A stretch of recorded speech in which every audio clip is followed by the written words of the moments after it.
So Wednesday morning in the break room, Rochester's Classic Rock 96.5, WCMF. How's it going, buddy? Pretty good, buddy. What's going on, female buddy? Doing good, buddy. Chilly start.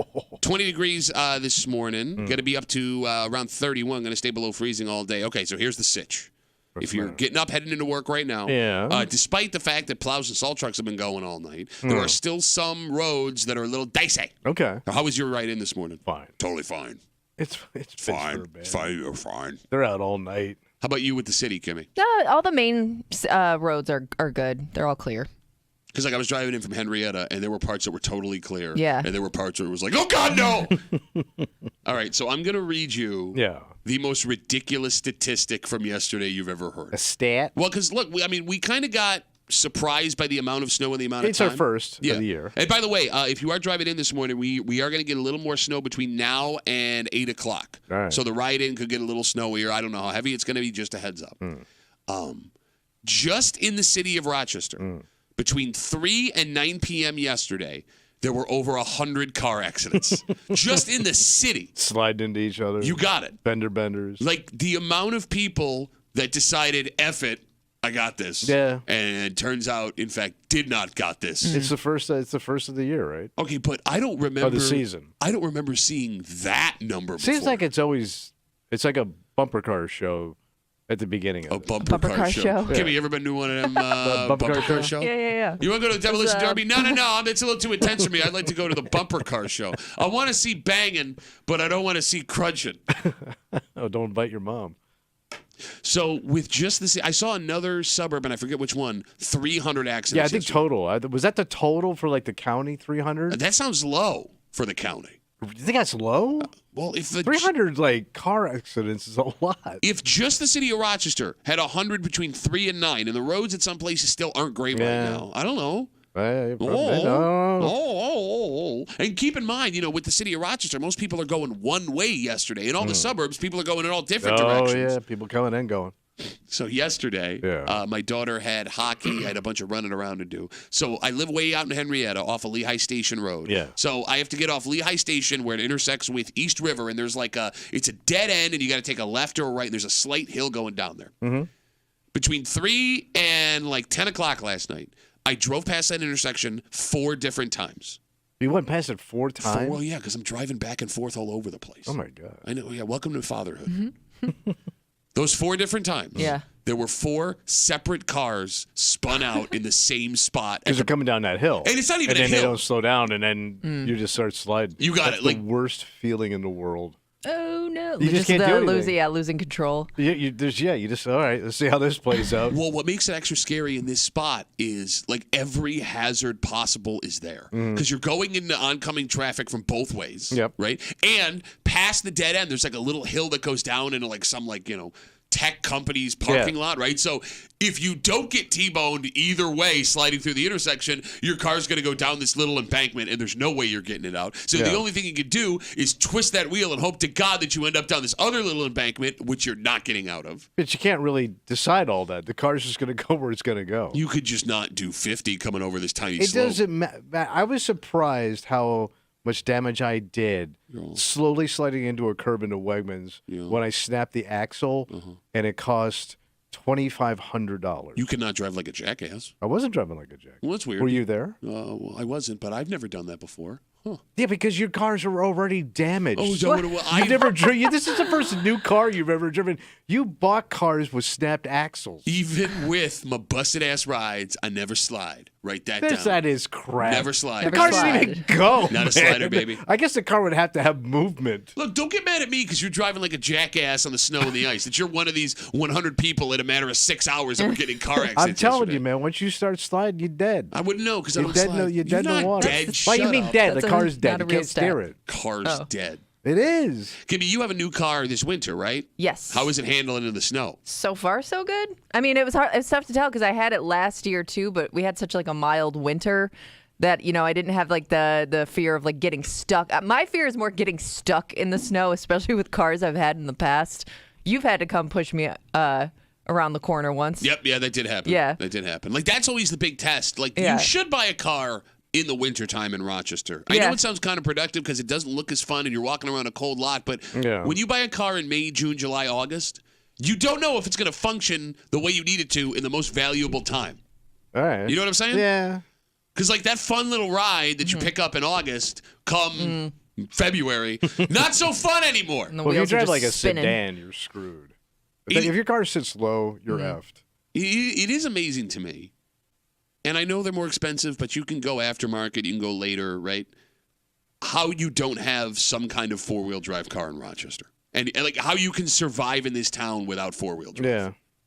Well, like a lot of cars have like what they call all-wheel drive. Is that the same as four-wheel drive? I don't know. I think Sounds so. good. I mean, they're both saying the same thing. No. No, what's Because it if it, for? Four-wheel drive, all-wheel. There's all the wheels, four Oh. wheels. no, but here's the Yeah. thing. If it was four-wheel drive, they wouldn't call it something else. All-wheel drive. All-wheel drive. Yeah. Which Sounds one's- weaker. All-wheel drive Why? sounds weaker than four-wheel drive. It does. Because you're thinking about a pickup. Plus, when you say four, it sounds more badass. Yeah. Four-wheel. You can't say all-wheel drive. Like, that doesn't sound as good. Kimmy, can you Google the difference Yeah. between four-wheel How drive? do we not know this? And I don't know if my car has either. Wait, how do you not know? I don't know. I know it has some cars have front-wheel drive. That's like one of the main questions they Front-wheel ask drive. here. No, but she's right. Like when Yeah. you go by that car, how in this town? I've how never asked. No, but I feel like they always tell you. Yeah. Man. I always figure like if it's a SUV, it's sturdy enough for the winter. got four-wheel drive, Well, don't you think? all-wheel drive? Yeah. Yeah, I mean, I always assume, but Okay, I'm going to read you what this says. Okay. All-wheel drive refers to a system where all four wheels can gain traction independently of each other. Okay. The difference between all-wheel drive and four-wheel no, you drive, said it wrong. all-wheel drive And four-wheel drive. thank you. You sound like a 5-year-old that has an I know. all-wheel drive, four-wheel drive. is that all-wheel drive is typically always on, while you can toggle between having that and turning it off. Oh, you can switch from 4 to 2. No. No, see, no. I don't understand what it was. No, in 4-wheel drive, Let's just let it lie. We're not going to get this. Look, man, I know I've learned our limits, and I am fully aware that we will not understand. I think you could switch out. No, you can shut 4 up. to 2, 2 to 4. Why would you go from 4 to 2? Because you don't need it all the time and you burn more gas. Okay. Let's say I'm going up a hill. Yeah. I got to go 4-wheel. Four-wheel drive. Coming down that hill? Yeah. Nah, pull it back to 2-wheel. But what, don't I want four-wheel going down the hill in case I lose? Gravity. Gravity takes it over. But what if I got to slam the brakes on? I only got That's two-wheel. what the brakes are for. Two-wheel drive, not four-wheel drive. Yeah, but now you only have to stop 2-wheel instead of 4-wheel. Yeah, but two-wheel in the back on all crazy, come on two-wheel drive. So there was something else yesterday I saw that made me feel like a piece of crap. Well, So again, talking about how just in the city of Rochester yesterday, there were over 100 car accidents between 3 and 9 p.m. with all the snow and everything. God knows how many there was Monroe County wide. Talking about that spot on East River and Lehigh Station Road. Yeah. So my daughter had late hockey this practice. seems like every day for you guys. No, like it was especially late. I Don't wasn't. they know these kids got school? Well, should I write them a letter and let them know? Yeah. Yeah, bro. There's only so much ice, and there's a billion hockey teams. I mean, this ain't Russia, man. So we're driving home at 10 o'clock last night. 10 o'clock on a school night. Yeah, 10 o'clock on school night. Like once a month, they have like a practice that goes Yeah. till 9:45. It Okay. sucks, but what are you gonna do? It's either that or get up at like 5 in the morning, and my wife ain't doing that to bring her to the I rink. don't blame her. So, yeah, no, let Dad, who gets up at 2:30, drive her home at 10. Let the doctor earn. Let the doctor earn. Yes.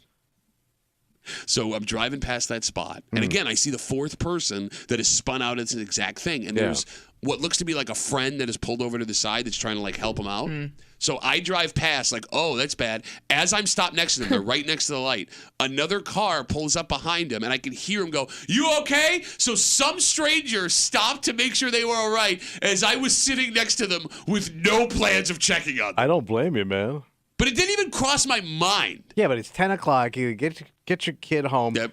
Look, all of those excuses are good. Yeah. That's not why I didn't help them out. I just did. I ain't helping. Like, are you supposed to stop and check on people who spin out? By the way, it's nighttime. You can get killed. No, I understand. Again, not the reason I didn't. All of the excuses you're giving, great excuses. Wait, is it mandatory that I have to stop and help? Like, if you see someone spun out sitting in their car, Oh, No. if they're just sitting in there.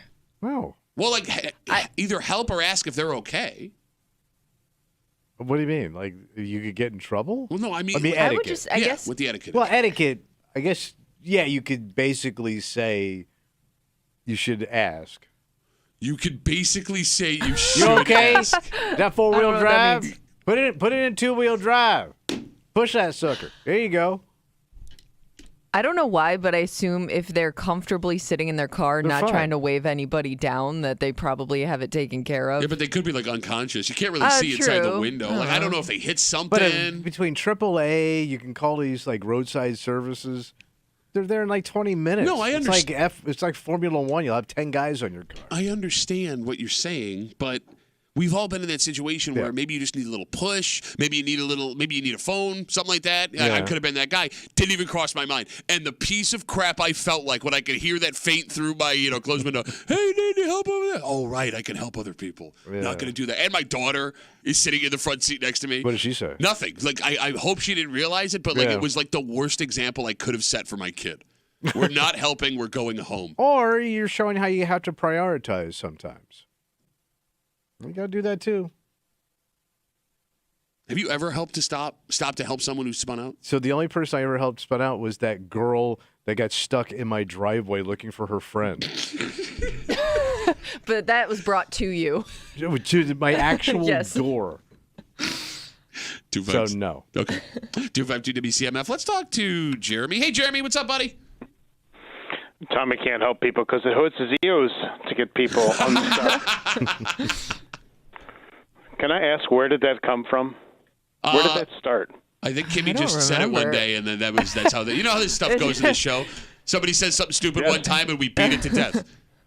Understood. I originally called in for four-wheel, all-wheel drive, but you already settled that. Driving home yesterday, I have about a 15-minute commute that is 490 and then through the city. 3 people off the road in my 13 to 14-minute commute. One, a Blazer turned sideways, turned the other way in the ditch, about a 50-degree angle. I don't know how the driver got out at all. That's 4-wheel drive, too. No, I think that's all-wheel drive. All-wheel drive? There might be all-wheel drive. But you can switch it to 2-wheel drive. I think in his case it was 3-wheel drive. Jeremy, it's funny. Whenever I see a pickup truck or an SUV spun out, my first thought is always, how bad are you at this that car went off the road? Yeah. Well, there's a misconception that 4-wheel drive does you better for slippery conditions. It doesn't. 4-wheel drive will get you moving a lot easier, but once you're moving, you are apt to slide just like anyone else. I thought you were a radio host. Nobody's ever thought that, Jeremy. Jeremy, thanks. All right, Dick. See you. Thanks, buddy. Have a good rest of the day. But I've heard other people say that. I don't believe that. About the SUV 4-wheel drive thing. Because having driven But we also didn't know what it was until 10 minutes ago. Good point. But just talking from experience of driving tiny, crappy cars in the snow, right? Busted ass little sedans versus the pickup truck that I had that was busted and my Pilot now. Those cars handled way better. The little light cars? Well, no, the little light cars were terrible. The pickup truck and my SUV, it was it's a dream. Just sturdier. Yeah, it's got more power to it. Got more power. Yeah. 4-wheel drive. Got more torque. You got to have torque. What is torque? Torque is what helps you move. Is that true? Yeah. I mean, I guess that could be true. Kimmy's on it. Like a tugboat has a lot of torque. You don't? What? No, tugboat has no. No, it has torque. Wait, tugboat has torque? Yeah. But no, the boat has a big engine, but it has goes no slow. torque. Okay. Yeah. Kimmy. Thomas the tugboat has This isn't torque. going to help us. Thomas the tugboat engine? Yeah. You never saw that show? No, I must have missed it. Yeah. His cousin from the train. They're both named Thomas, though. Yeah. It's weird. 2 different mothers. Yeah, because they're cousins. How would they be cousins with the same mother? Torque is a measure of the force that can cause an object to rotate about an axis. I'm out. Yeah. See? Shut That's up. what I You said. have no idea. Tugboat got torque. How are we so stupid that she has defined 2 things and neither of us understand those things with the definition? You can't tug without torque. You can't torque without tug. Ain't no tug without torque. Torque without I thought we were tug. doing the tugging and the torquing and the tugging. Ain't no torque in China is what I hear. 252 WCMF. We'll take one more call talking about all the accidents yesterday on that first little storm we got. Ben's got the last word on CMF. Hey, Ben, how are you, buddy? Pretty good. How you guys doing? Good, Good, man. What's man. up? Good to hear from you, buddy. So, how you can identify your car if it's all-wheel drive, generally speaking? So, Pat, with your Pilot, it'll probably say on the back hatch where it says Pilot, underneath it, it'll say AWD. Oh, we're there. Oh, I thought it was for the Yeah, average white yeah. band. Yeah, average white Dan, you idiot. So, Ben, did you make it home okay yesterday, coming back from work? Yeah, I did, actually, because I work over off of Linden Ave and 441. Okay, good. Went out Yeah, I was pulling out at that intersection there and up toward 490. There was an accident. Well, what's strange about Ben is, What's going on? well, Tommy, whenever he spins out, Yeah. everybody within a 5-mile radius knows. Yeah. Yeah.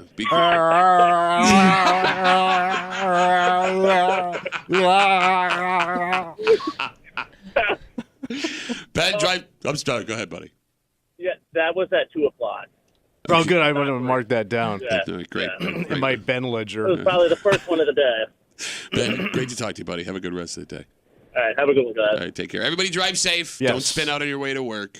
And check your wheels. How many wheels you got? All-wheel drive, four-wheel drive, Yeah. two-wheel drive, three-wheel drive, one-wheel drive. We got a dynamite all-wheel drive kind of breaking for you this morning here on CMF. It's Wednesday. You know what that means. Oh, we're going to get our hate on. That's right. Hate Mail of the Week. Like, I thought this was a good conversation, and I thought we all learned something this 2 weeks What's ago. that? Well, we found that we've known that trade jobs, plumbers, contractors, things like that, Yeah, they're hurting. they need kids, and they need kids bad. Like, young people have not been taking these jobs for the last 20 years, and guys are aging out, girls are aging out, and there's no one to take these We gigs. need punk-ass plumbers. 2 weeks ago was National Tradesman Week, and Monroe County did like a whole bunch of stuff to try and introduce kids to the trades. And look, the effort was there. The idea wasn't bad. But the problem is, Tommy, at least the way we saw it, the trades don't look as cool to a 16, 17-year-old kid who's going off to college. Right. And we could do things to make that change. Because there are cool things like making money and having independence and not having debt about going into these jobs. Yeah. Seemed pretty simple. We talked to a bunch of folks who did these gigs. They gave us ideas. We all had a good time. Yeah. Except for one man who is furious. Why would he be furious? I don't know why would we read these letters every week. Why are they ever furious about anything?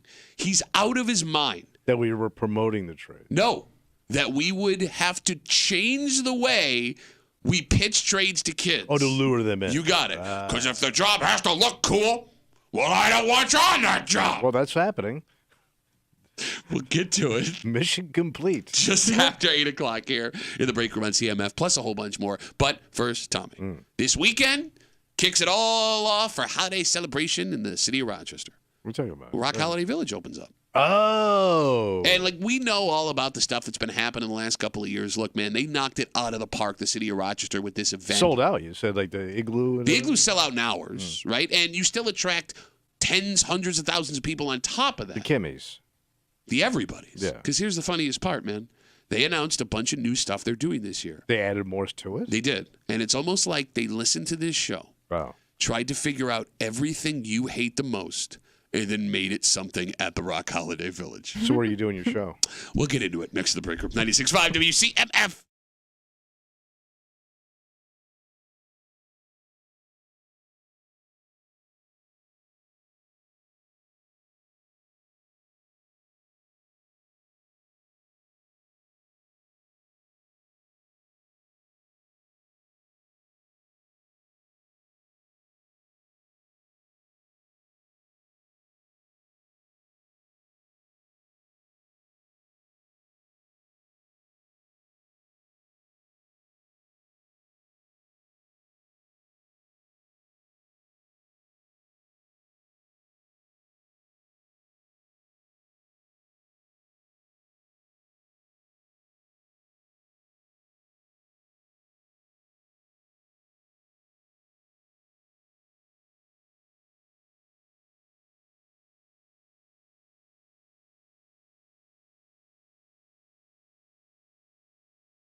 But credit where credit's due. The city of Rochester does a pretty decent job at putting on major events. Yeah, they got good at it. Right. Yeah, Jazz Fest is massive. Number one. Right. Over the years, you had those concerts under the tent downtown. You had East End Fest that was wildly popular. Yeah.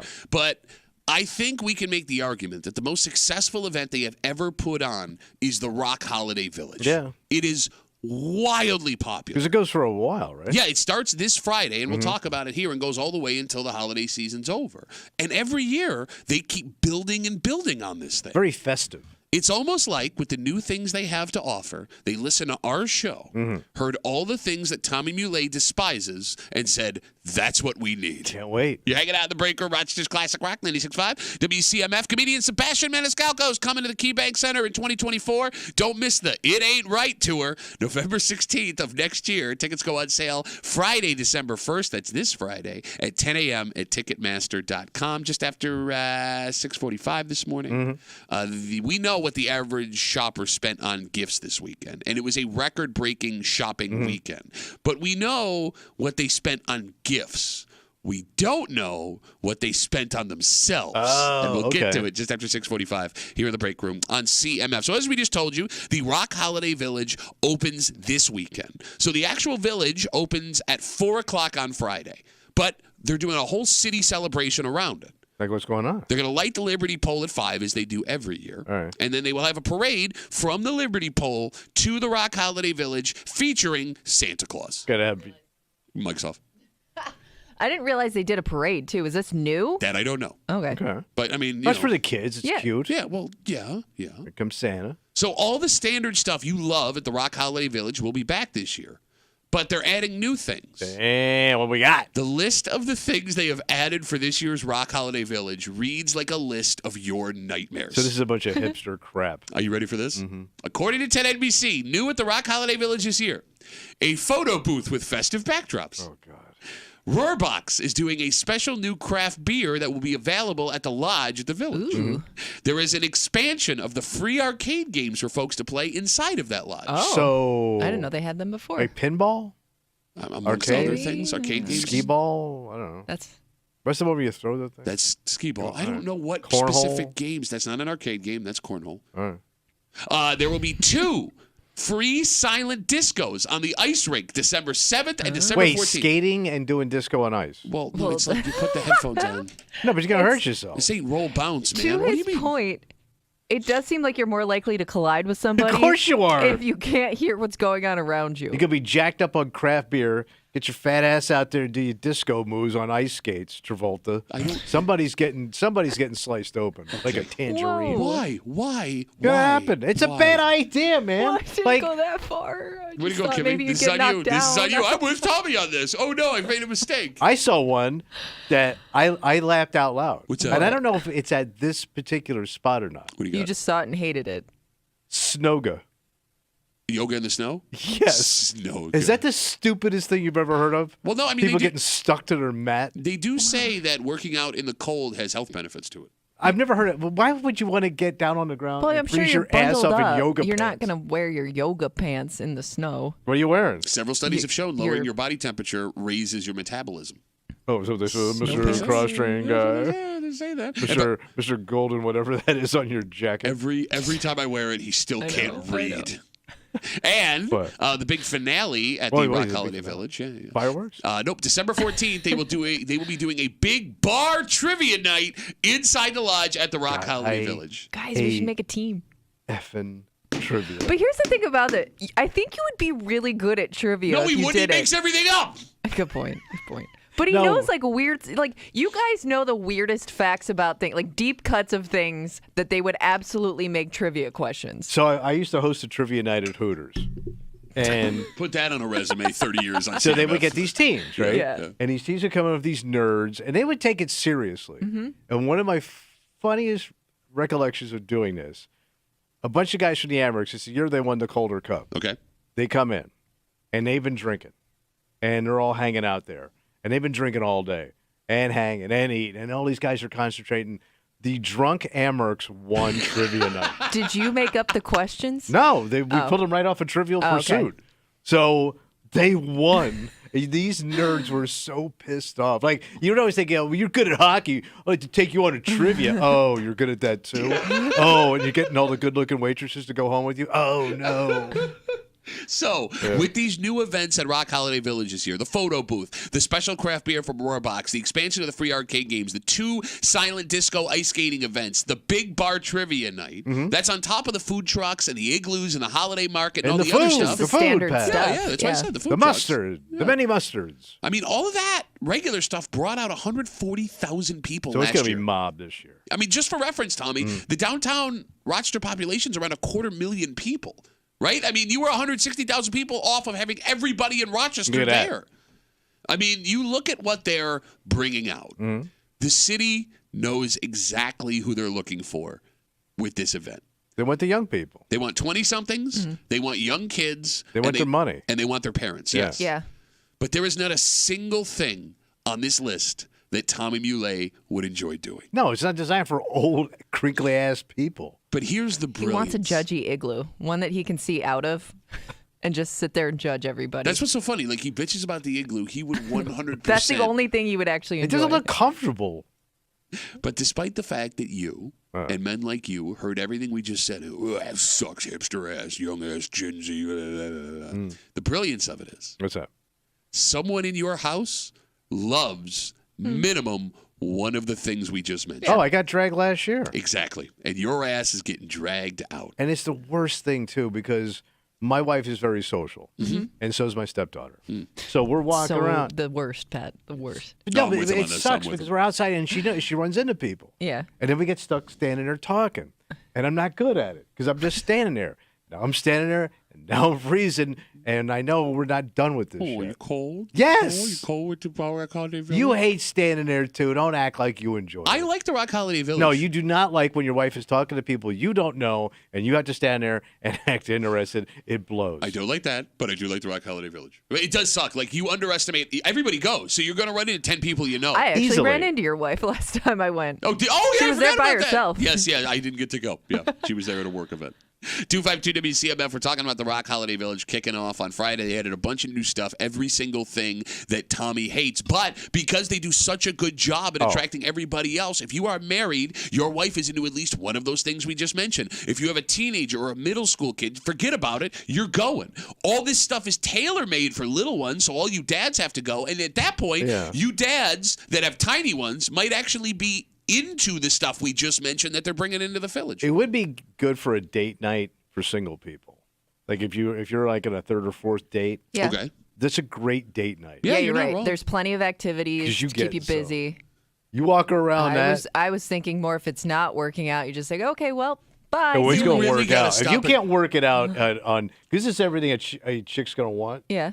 Yeah. Kimmy, you really got to stop agreeing with him before he finishes his sentences. That's twice now. No, in 2 I'm breaks. saying the opposite of what he's saying. He's saying it's a dunk. I'm saying this is an easy out if you're not feeling it. I agree with that, but you think that if you But take second or third date, if she's into a third date with you, she's obviously interested. Yeah. This is going to seal the holiday deal, bro. You getting you some Christmas cookies. come on, man, What? don't do the mouth thing.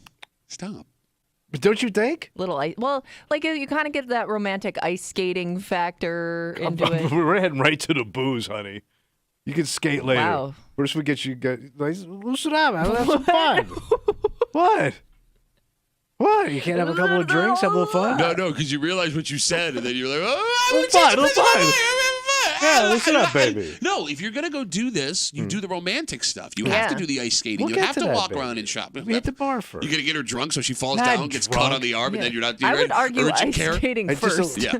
like a little sexy glow is all I'm saying. Okay. No, the thing that'll work out all romantic if you don't have a rink full of like 10-year-old hockey players flying around you at all times. And you Yeah. got to know how to skate a little bit. Otherwise, you're not going to be in the zone there. No, you're You're right, going to be like- just constantly worried about your balance. No, that's a great point. If you're a guy that's going to try and do the romantic ice skating thing, you do have to know How a to little skate. bit. A little bit. No, because there is No, some you can't look pathetic either. there is some charm to like being a little baby giraffe, but you have to be better than she is. If Yeah. she's a better skater than She's you, got to lean on you. yeah, exactly. And if she takes you down, oh Yeah. no, oh no. Yeah, it's bad. In reality, as pissed off as you get about this, No, I'm not pissed off. there are a lot worse places you could be on a holiday Friday or Saturday night. I mean, What else is left? Church? but that's just it. That is something that people go to. Some Church? holiday event, some shopping thing you have to go to, some holiday chorus concert or Christmas caroling. Like, at least at the Rock Holiday Village, there's beer, there's food, and there's music. Yes, there is. You're right. You're right. It's a party atmosphere. So, like, you can sit here and bitch and moan, but it's the best bad option for guys like you. Okay, all right. Am I wrong? What would you rather do? And don't say stay at home, because you're going to have to go do something. I know. It's just an outdoor bar. And the outdoor bar is actually indoors. Yes. Yeah, it is. They got the lodge there. Yeah. Yeah. So shut up and go have holiday I'm spirit. sure we're going again because you loved it last year. The only thing I don't like about these things is like you already saw it once. You But gotta see that's why it they again. keep adding stuff. Yeah. Yeah, but it's adding stuff we're not going to see. We ain't skating. I ain't staying for bar trivia night because here come the drunk Amerks. They're going to win everything. Take all the women. Scotty Metcalf's just been waiting, laying in the weeds. No, but I mean, look, there's also something nice about seeing everybody with smiles on their It faces. is. These troubling times, Shut up. Pat, with everything that's going on in the world, it's nice to see people out smiling for the holidays. No, in all Everybody does seem like they're in a generally good Yes. mood at this No. place. And isn't it nice? in all sincerity, Yeah, it is. that doesn't make you happy when you walk around a place like I get that. such a glow. I get such a glow.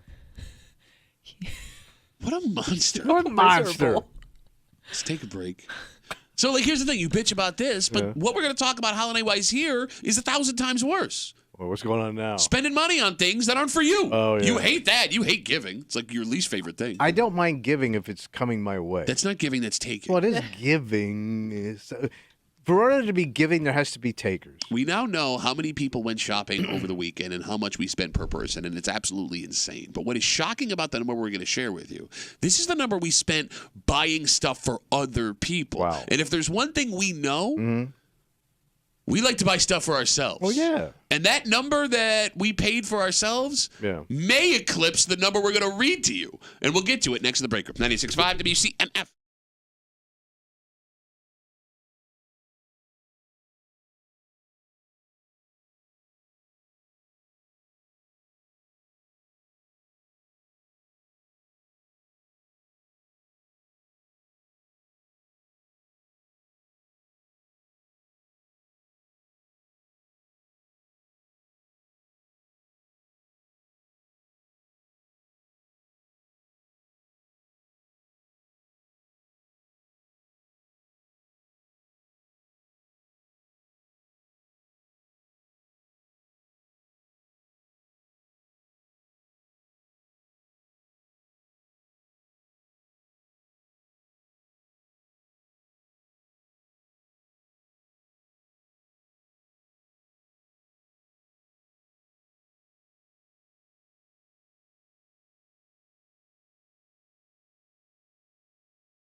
spend, spend, spend. That's all you do. It's that time of the year. It's ridiculous, Pat. So what's weird about what we're hearing, it's different than what we're seeing.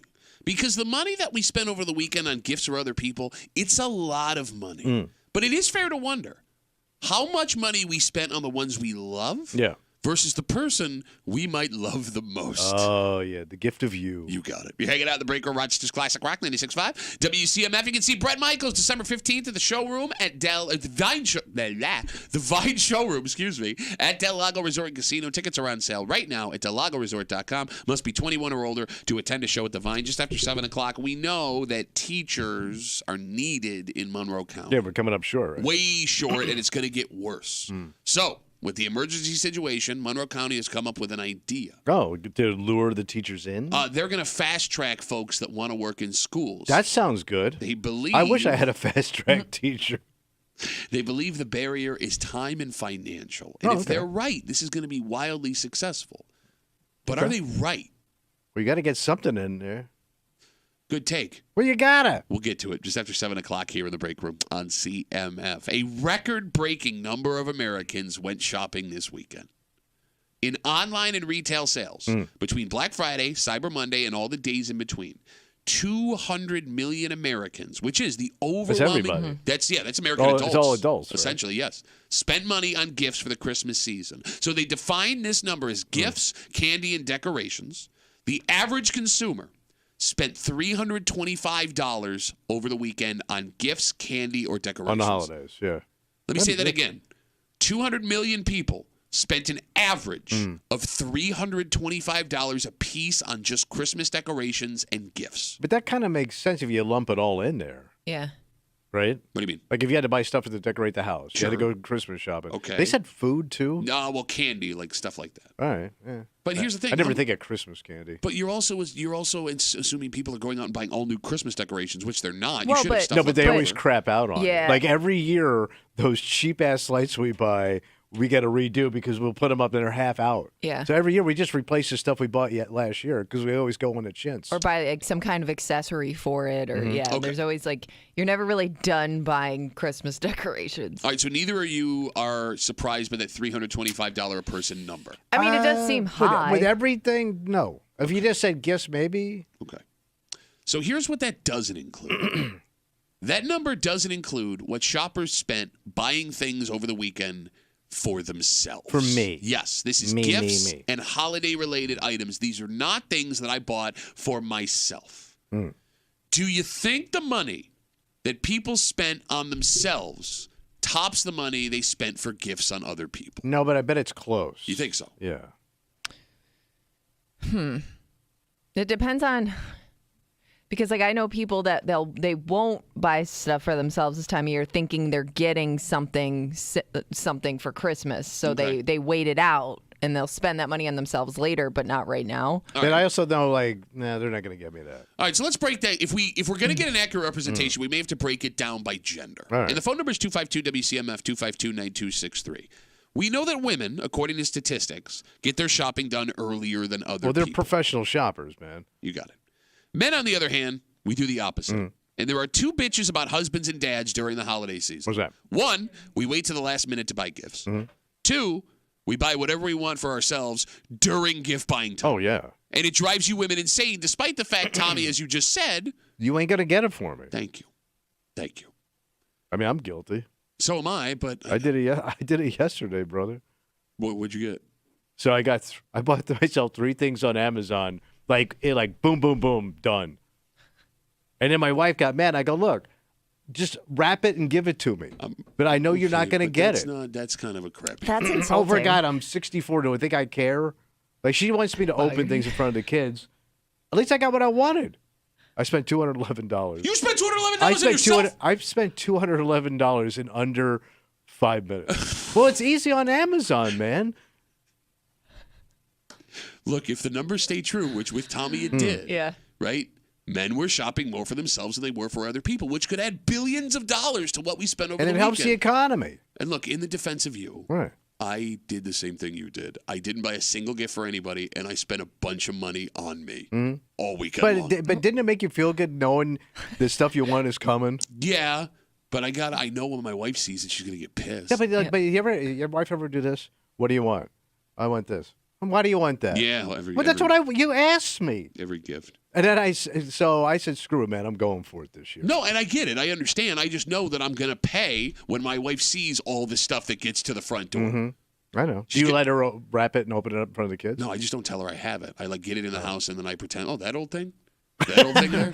That old thing? 252-WCMF, 252-9263. The average American, 200 million Americans spent money this weekend on just gifts and Christmas decorations between Black Friday and Cyber Monday. The average consumer spent $325, but that money doesn't include stuff that we bought for ourselves. Do you think that number is higher? And as we have this conversation about men, Jim is coming all right down the line. Hey, Jimmy, what's up, buddy? Let's make it 3 for 3 because I spent about $500 on myself and haven't even started in on the wife. Diamond Jim. What did you spend $500 on? Drone and a bunch of accessories for you're it. 12? Man, you went drone? Apparently I am. That's cool. A 12-year-old with $500 disposable income. Were the Power Wheels sold out? No, that's coming next week. All right. So does your wife know? Yeah, absolutely. Okay. Did you have to clear it with her first, or did you just do it and tell her after? No, I told her I'm ordering a drone finally. They're on sale. Okay, question though. Wait, $500? That thing's on sale? Yeah, that makes sense. Those things are not cheap. Like Damn. a good one. So is this something that you wanted your wife to give you? Like, what do you think your wife's going to get you for Christmas? Wife don't know drone. Can you imagine your wife going to buy us a drone? My wife will surprise me with a bunch of stuff, but big, stupid toys like this, RC airplanes, stuff like that. Well, you're a hobby guy. I just buy on my own because it's easier for me to just do it. She'll get me great gifts that I won't even know that they're coming. She surprises me every year. Well, that's nice. So he's model airplane guy, too. But big ticket items like this, I put on myself, and big ticket. I'll probably spend equally the same on her. Okay, that was my final question. All right, so I guess if you're spending the same on her, then it's okay, except for your bank account. Yeah. That kind of sucks. Yeah, I don't know what the lady. Account's just fine. Okay. What's the lady drone equivalent? Like if I bought a drone, what do I have to get her? Golden vibrator. All right. I was just going to say something like that. With all the accessories like Jimmy goes. Jimmy, enjoy your vibrating drone, buddy. Have a good rest of the day. See ya. My wife. Could you imagine? Oh my God! Well, $500 okay, drone. We're not thinking from his wife's perspective. If Jim's drone guy, that gets him out of the house to go do his droning. No, because you could drone from inside the house. You could let the drone outside, sit, and look at the camera. Yeah, but he wants to go probably out in the wilderness somewhere and do his drone stuff. You know he's gonna make her watch him do the drone. Or watch the videos when he comes back. Do you think the money, to Jim's point, that you spent on yourself will top the money you spend on other people? Oh no, I'm gonna spend more than $200 on my wife for Christmas. Okay. We are an honest show. Yeah. There are 3 things we know about you. You're selfish. The one thing you hate the most in the world is giving, and you are King Gift Chintz. King Chintz of Giftington. Yeah, but my wife knows this. Okay. So she tells me what she wants. Okay. Like I have marching. There's no surprises in our Christmas at all. We know. You know and I know, so just fake it. So the deals seemed insane this weekend, and it turns out that wasn't your imagination. So 50% of shoppers in this study that told us that everyone spent on average $325 on gifts and Christmas decorations, and 200 million Americans went out and spent money between Black Friday and Cyber Monday. 50% of shoppers in this study said their purchases were driven by steep discounts. Yeah. Another 3 in 10 said they bought something they were hesitant about buying because they believed it was a limited time deal. Oh, so you jumped. Yeah, stores got us in with prices we couldn't pass up. I feel like everybody has where you buy from has jumped in on like that Kohl's effect where you can always see, like, you get 17% off and they'll show you exactly all your savings, even though who knows how much you're really saving. But when you see it when it's presented to you in that way, I'm so much more likely to buy in. That's how I got this weekend. Oh. You know what sucks, though? Is you start counting what you're saving, not your spending. Yeah. You get what I'm saying? Yeah. Right. And then all of a sudden you get to the cart and you're like, whoa! Yeah. Yep. But at that point, I've already You're going for it. We're pulling the trigger here. I've made a And terrible they know decision. it. They know what they're doing. Did you also notice, and I think I saw this on like Amazon and a few other places, it went from Cyber Monday to Cyber Tuesday? Yes, it did. And I'm like, I didn't know that was also a thing. So to your point, at the end of the show yesterday, you two were arguing about how long Black Friday and Cyber Monday deals last. Because, Tommy, your argument was you got to jump on it now. Yeah. And, Kimmy, you had said... I get sucked in. Stores are extending their Black Friday and Cyber Monday deals even further this year in an effort to entice folks to spend more money. So if you haven't spent money on yourself yet, based on these prices, chances are you will. You got to get on it. Well, no, you have like weeks. Yeah, I mean, but it's not even December yet. Yeah, true. But don't you want it when you want it, though? I don't want to wait. No, I know what you mean, but I don't know. Like, I can't wait. you're a child. Yes, man. I know. You are a child. It amazes me. You sit here, you should have tell you how to be a man. Let me tell you maturity. I want to know. I'm going to buy it. But I don't buy anything big. What did you? So you said you spent $200 in 5 $211. What did you buy? I bought thermal trowel. I bought Tommy John trowel. How many Tommy Johns do you have? Well, the old ones are starting to go on me. I've had them for years since Tommy John started. Okay. And then what else you got? Cologne. More cologne? Well, I was out of cologne. No, there's no way you're out of cologne. I'm Italian. You run out of cologne. Every 6 months, I can blow through a large bottle of cologne in 6 months. Really? Which is Holy standard. crap. That's standard. That is not standard. I thought you for get a like 1 Sicilian, year every Christmas. No, for a Sicilian, that's about average. One every 6 months. They say your cologne should never celebrate a birthday, just like you're running the shoe. Bro, I've had the same bottle of cologne for like 2 years. No. I think Yes. that expires, doesn't it? No, it's cologne. It's alcohol. No, she's right. No, I she's think They like don't there's an expert. Like it expire. starts to. No, I'm telling you, it doesn't. It's What do you not think? like, It's going to smell like a dead skunk? I think most of those things have like a 12-month expiration No, I date, can- and then they start to smell a little weird. I can prove it because when I was in my early 20s, But you went with that teenage stuff, yeah. No, Banana Republic made a cologne called Black Walnut that I loved and ladies loved. And I missed it. They stopped selling it. They stopped making it. I couldn't find it anywhere. So just for S's and G's, I looked on eBay, whole bunch of Black Walnut. I got that. I did this like 2 years ago. So this was like 12 years after they stopped making it. I bought it, put it on. It smelled Yeah, the awful. smell But that's- gets funky. But that's kind of low end, you know. It was expensive. Really? Yeah, it was like $60, $70 a bottle. Oh, all right. It was like my splurge purchase when I was broke. And it worked, bro. It worked. All right. We got people writing us on Instagram. Brandon writes us, last year I bought a VR headset for about $200 and this year spent $300 on Lego sets. Wait, what's a... It's is that the Virtual goggle? reality. Yeah. Yeah. So last year, VR. This year, Legos. So you bought junk. Spent about the same for my dad for Christmas this weekend. Damn, Brandon, what do you do for a living? All right. Spending $600 on Legos and dad And stuff. crap. The final interesting stat in this study. What's that? So Americans say, on average, they have about 50% of their shopping done after this weekend. And that is easy to do with the deals flying at you, right? But how long does it take the average American to finish the rest of that 50%? Do you finish at work this week online? Because, you know, it's easy to distract yourself. Yeah, I guess you could chip away at the rest of it. Do you take care this weekend? Or is this something you wait until the last minute for, hoping the perfect gift is going to pop? Like run it all the way up. I mean, I don't know. But then you may not get it. Okay, you always say that. There's always plenty. There's always They plenty. run out of stuff. We live in the land of plenty. That is true. God bless America. But they still run out, goddammit. When's the last time they ran out of something you wanted? Me? Outside No. of COVID. I've never had that. I've never been like, oh, man. I mean, darn." unless you're buying for kids, maybe. Yeah, but again, it has to be that one hot Yeah, toy. And I yeah. don't even know what the hot toy is this year. No idea. Furby 2, Electric Boogaloo? I thought it was all electronics now. Yeah, but they don't Even with run out of kids. phones. They don't run out of Not like TVs, game sets, all that crap. game sets. What do you call that thing? Xbox, Yeah. PlayStation. Hey, you got the new game set? The new games. You just Console. plug in. Console. Video game console. Okay, console. Got the game set? Sounds like you're buying them Candyland. All right, let's take a break. All right. This is like threat level midnight. Oh, what happened? Within the next decade, we could be like completely out of teachers in New York State.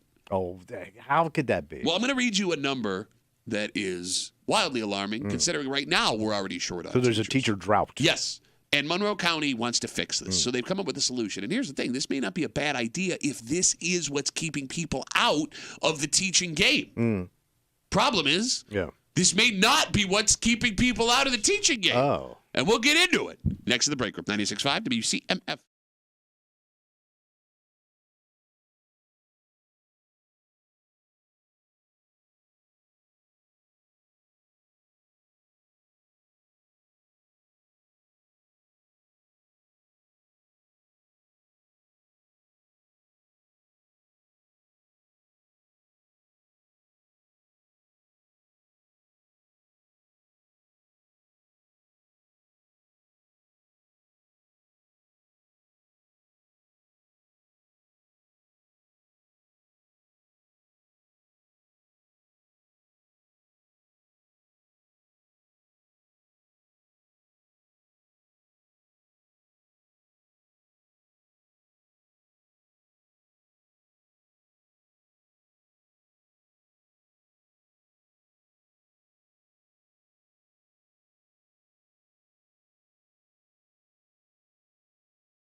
Tommy, we need teachers. We need them fast. Come on, guys. The problem? What? Well, it takes a while to make a teacher. Okay. 4 years of undergrad, you got master's certifications programs, and we might not have that time. So Monroe County is coming to the rescue to fix things. It's like half a teacher. Well, no, you're going to get a full teacher. They're just expediting the process and Okay. trying to bring down financial barriers because they believe that time and money is what's keeping people from going down this route. Okay. And here's the thing. If that's the case, this is a great idea, probably.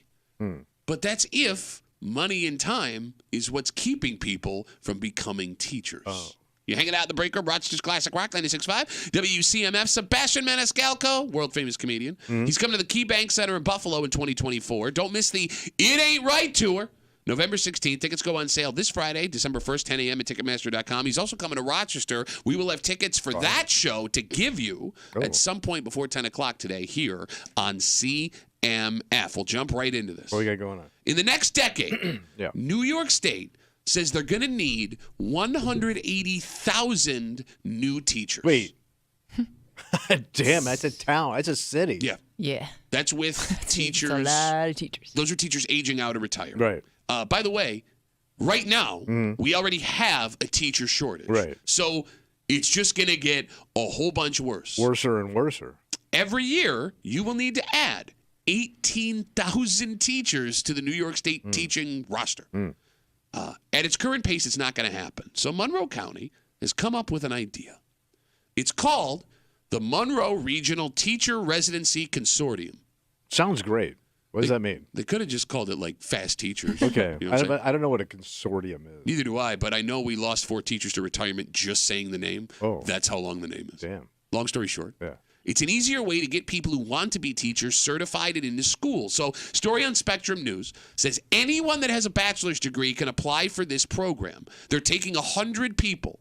You get placed in one school district to student teach, all while you are taking master's or certification classes from either the U of R or Nazareth. And the idea behind it is once you get fast-tracked here, you're already in the district that needs you. You know how that school works. You know what's expected of you. And after this year of this fast-tracked program, you come out certified and ready to fill a role within that school that desperately needs teachers. So I'm already teaching, but I still got to go finish my education. Nope. No, so this could be, let's say you went to college and you majored in something that had nothing to do with business, right? Yeah. And then you realize, like maybe if I had to do it over again, or you decide you're now interested in teaching, you can go and basically just take the classes that you maybe would have taken had you majored in teaching. So that's the way I read it. Or Is that the way you read it education. also? That's kind of what it sounds like, because you already have to have a 4-year degree. Yeah. So, and this would also help kids that went for education. It just fast tracks the process. All right, get 'em in there. Yeah. And people that went back in the day that are maybe looking for a new. I mean, yeah, you it's know. just making a switch. Close Yeah. enough. I mean, the kids don't listen anyway. All right, look, if we're wrong, the phone number is 252-WCMF. But the way that this is written out, it helps the schools, Tommy. It makes things easier to become a teacher. It makes things more affordable by far. All right. And it solves the massive problem of the teacher shortage. 252-WCMF, 252-9263. Is this a good idea? Tommy, thoughts? Yeah. You like it? Yeah. Okay. Kimmy, thoughts? I have a question. Sure. Because I don't know if this is in the story. If you're going through this program, are you getting paid? I don't know. Well, you're in the school. Well, but you're also student Or are teaching. you a student teacher, which most of them don't? So you Maybe don't get paid to student teach? So, like, I know my husband, when he was in school for teaching, and he'd have to go do the student teaching, that was like credits. So Ooh. they didn't get. It was basically That like being an changes intern. that story a bunch, man. Okay. So I don't know if maybe this. I would I'm assume like eating. you have to pay them something to encourage people to do this. Yeah. Well, maybe not, because it sounds like this program may not cost anything, and you're getting your master's or your So certification. yeah, that would what are you living off obviously of? Part-time job, if I'm in living my at home. 30s Living and I under a want to bridge. make a change, Don't sound so good. I wouldn't be able to leave my current job to do this. Yeah, I think that blows. All right, You're so not going to get squat. okay, you literally just changed your opinion in a second. Well, because I thought you got paid. I I mean, don't we know. don't know. You may. I don't know what the story. I but mean, if they're you very- don't get paid, that sucks. the story's a little bit vague, but you are investing a year of time, which people do in college, not making money in their thing, to have their career that's going to move them forward for 40 years. All right, but that's when you're young. If you're like out of college Yeah. and you're now got commitments, How can you go do this? All right, so maybe that wipes out those people. I just spent $200 on Amazon yesterday. I'm tapped. So experts that Spectrum talked to in the story last night say that for uncertified teachers, getting that piece of paper is expensive and it's time-consuming, and they believe that is what's keeping people from going into teaching jobs. And I think that is the most, is pertinent the word, question here. All right. Because if time and money to get that certification is what's keeping people out of the teaching game, this is perfect. It'll solve the problem. But it's also fair to question if that's why people don't want to be teachers right now. Because you have a lot of issues for teachers at the moment. Really? Well, and you have teachers, like young people that were teachers that decided this isn't worth it, and they left. Okay, so let's go down the reasons that might have happened. Teachers aren't getting paid all that much, at least the younger ones that are coming in. Right. You have the safety issue in schools right now that's become a big thing. You have teachers getting caught in the middle of social and political arguments, right? We've seen that all over the news. Okay. You have parents that make all kinds of demands and blame teachers when things go wrong with their kids. Yes, you get time off, but Kimmy, even you said your husband being a teacher before he became a firefighter, a lot of teachers pick up part-time jobs to make ends meet in the summertime. Or they teach summer school, so it's really not, it's a full year thing. But the benefits are unbelievable. Okay. Like if you go to distance, let's say you go 20 years. Sure. You're going to come out really good on the other end. Okay. But I know that's a hard sell to somebody saying 20 years from now you're going to be in a sweet spot. The teachers now are. I don't know if people coming in now are going to have those same. Oh. I don't know where they will be in 20 years. I don't know if it's the same for them. I'm out. I was in. I'm back out. But you've been in, out. I'm out. Oh, you're teacher out. You're out again. Yeah. All right, so I guess the question is, 252-WCMF, 252-9263. Is it becoming a teacher that's hard? Or is it being a teacher that is keeping people from wanting those jobs? Because with the other issues we just mentioned, at the moment they seem impossible to fix. They're not going to pay teachers more. It's just not going to happen, right? The political and social stuff isn't going away. And as far as parents go, my Lord, Tommy, some of the things we've seen and heard. So it's almost like the problem is you ran good people off. And word got out, you don't want this job. It's what it sounds like to me. Well, I don't know why that would have happened. I don't know, like someone sitting here on a radio show saying teachers are lazy and they get the whole summer off. And as a 60-something-year-old man still being bitter about the way teachers treated them when they were in school. I don't know. Calling them drunks. Bro, you know they were drunks. They were not drunks. But those old guys at that military school were a bunch of drunk No, don't try to spit it out. When I did comedy, if I saw a table of teachers sitting in front the worst. of me, you know I'm right. No, man. I don't know you're right. But did we run them off? Did your snotty ass kid and your bitchin' ass parent run these teachers off? Bitch ass parent? Bitch ass parent, snot ass kid run these parents off. Well, I think run the teachers off. It's the expectation of teachers because when we went to school, your parent really had to go out of the way to get into contact with your teacher, right? True. Or you had to do something wrong for your parent to ever talk to your teacher. Whereas now it kind of seems like that's an open line of communication. So you're dealing with kids and their parents constantly. That's my point. But here's the you're thing. lighting up that teacher's Apple Watch all goddamn day. If you're cool as a parent, it's great. There ain't right? no cool parents, man. Parents ain't cool. I think I'm a pretty cool parent. I let the teachers reach out to me unless there's an issue with my kid where she's doing something wrong. You know what I'm saying? Yeah. But you're a very self-aware a-hole. I don't. You are. That's a compliment. You know you're an a-hole, and you know when to dial it back. I'm trying to give you some credit who here. to be an a-hole too. Okay. Right. You don't. You have an a-hole governor.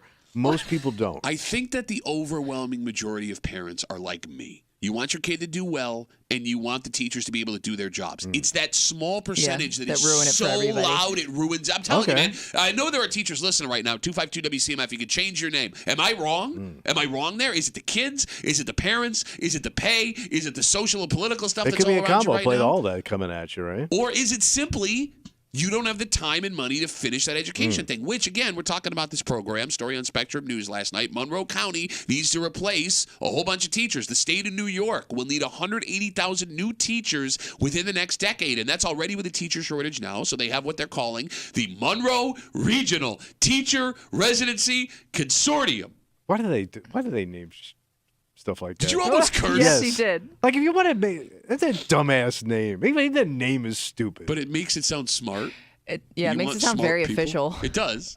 But again, long story short, it's a year-long program. Anyone with a bachelor's degree can apply. They're taking 100 people. They place you in one district while you get your master's or certification at the U of R or NAS. And the idea is you will be in that district while you're learning. When you are done with your certification, you then hop into a job right in that district so you know what's expected of you, and everybody wins. But we don't know if you get paid while it's happening. Yeah. We're pretty sure that the price is covered, but that's not covered in the story. Right. And is it time and money that is keeping people from becoming teachers? What if they lowered the bar a little bit? To be a teacher? Low teacher. No. No, hear me out. Well, this kind of is It's lower. for kids that aren't really going to go anywhere, like me, like the me's and you's. Yeah. You don't need top grade A No, you prime actually teacher. really need prime teacher for kids like you. You need low teacher. I could have done. How does that make sense? What I came out with, I could have done with low teacher. Kimmy, keep talking because you're 100% right. What? I would think you need teachers to specialize in kids with behavior issues like you had They didn't- to get they them didn't have to motivated put to it. do school. They sucked. They blew it. No, but she's right, man. I came in every day. and they Imagine if blew you it. had slack-ass, half-ass teacher, as you put it, overseeing you at all times of the day. You wouldn't even show up to school. Now you see, you're twisting my words. I'm not saying slack ass. You I'm kinda saying- are. No, I'm saying low teacher, not as educated. How would that help you? Yeah. For the lower education. For the lower education. Like, I don't need the higher education. Let's say I just need base stuff. I need to just come out with a base. No, but you didn't I even don't come need out no with a base. I know. I don't need no Spanish. I don't need no higher end. You ain't even got math. no English right now. Right. I need simple English. Oh, my God. Low math skill. I don't need science. I've never done any science that was worth a crap. And I could get the history on channel Thank 132. God you are not a teacher. Yeah, you're going to do that unit on Pawn Stars? But you know I'm right. No, I think you're wrong. I think Kimmy's right. It's the opposite. Yeah. Look, I will say this. Right. You know I'm dumb. And I was dumb I've and never I was picked up on lazy. that.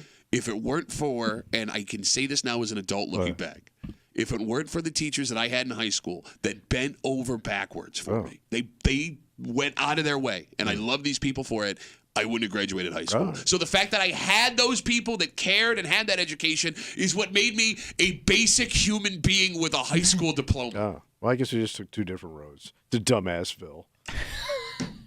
252 WCMF. Folks have been waiting patiently. I'm sorry. Let's talk to Andy. He's on CMF. Oh, stupid button. Hey, Andy, what's up, buddy?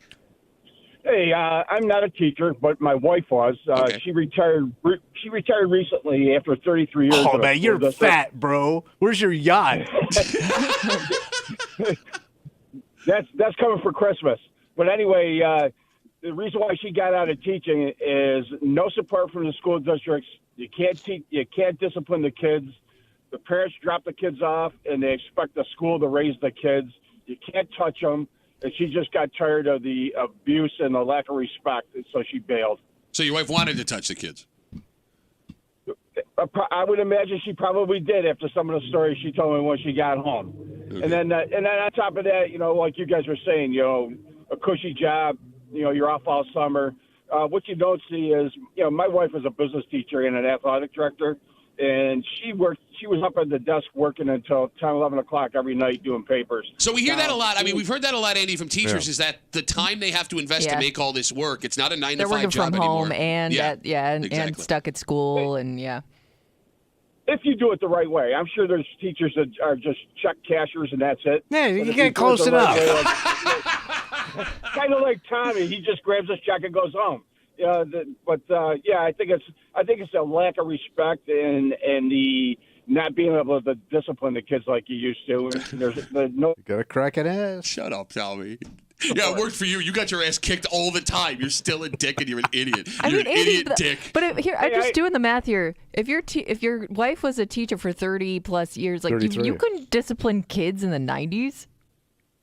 Oh, back then you can, but I'm saying probably the last 7-8 years, it started to really turn where you really couldn't be like you did before. She went to heavyweight champion in high school. Yes. I don't ever remember was in teachers school- putting their hands on kids. When I came home from school, from the Catholic school, I had metal ruler marks on my knuckles from Sister Aunt Selmo. And She got him again. She's back. That's God coming down and hitting. Andy, I'm losing you, buddy, but thanks for the call. I appreciate it. Okay. I just want to point out, Said teachers work hard and then also took shot at other teachers. They're there late nights, but some of them just come in and cash a check and go home. All right, we got a bunch of messages coming in, and I think this guy asked me not to use his name. I'm assuming he's a teacher, but he makes a great point. What's that? He says, screw getting new teachers. There's a bigger problem. There's a bigger right now problem. What? I have daily conversations with teachers who are contemplating leaving the field. What is the state going to do to fix that? He's right. I mean, you have teachers that are there that may be able to stay if you make it worth staying. What do they want? I don't know. I mean, that's the problem. They all want to beat the hell out of the kids, according to Andy.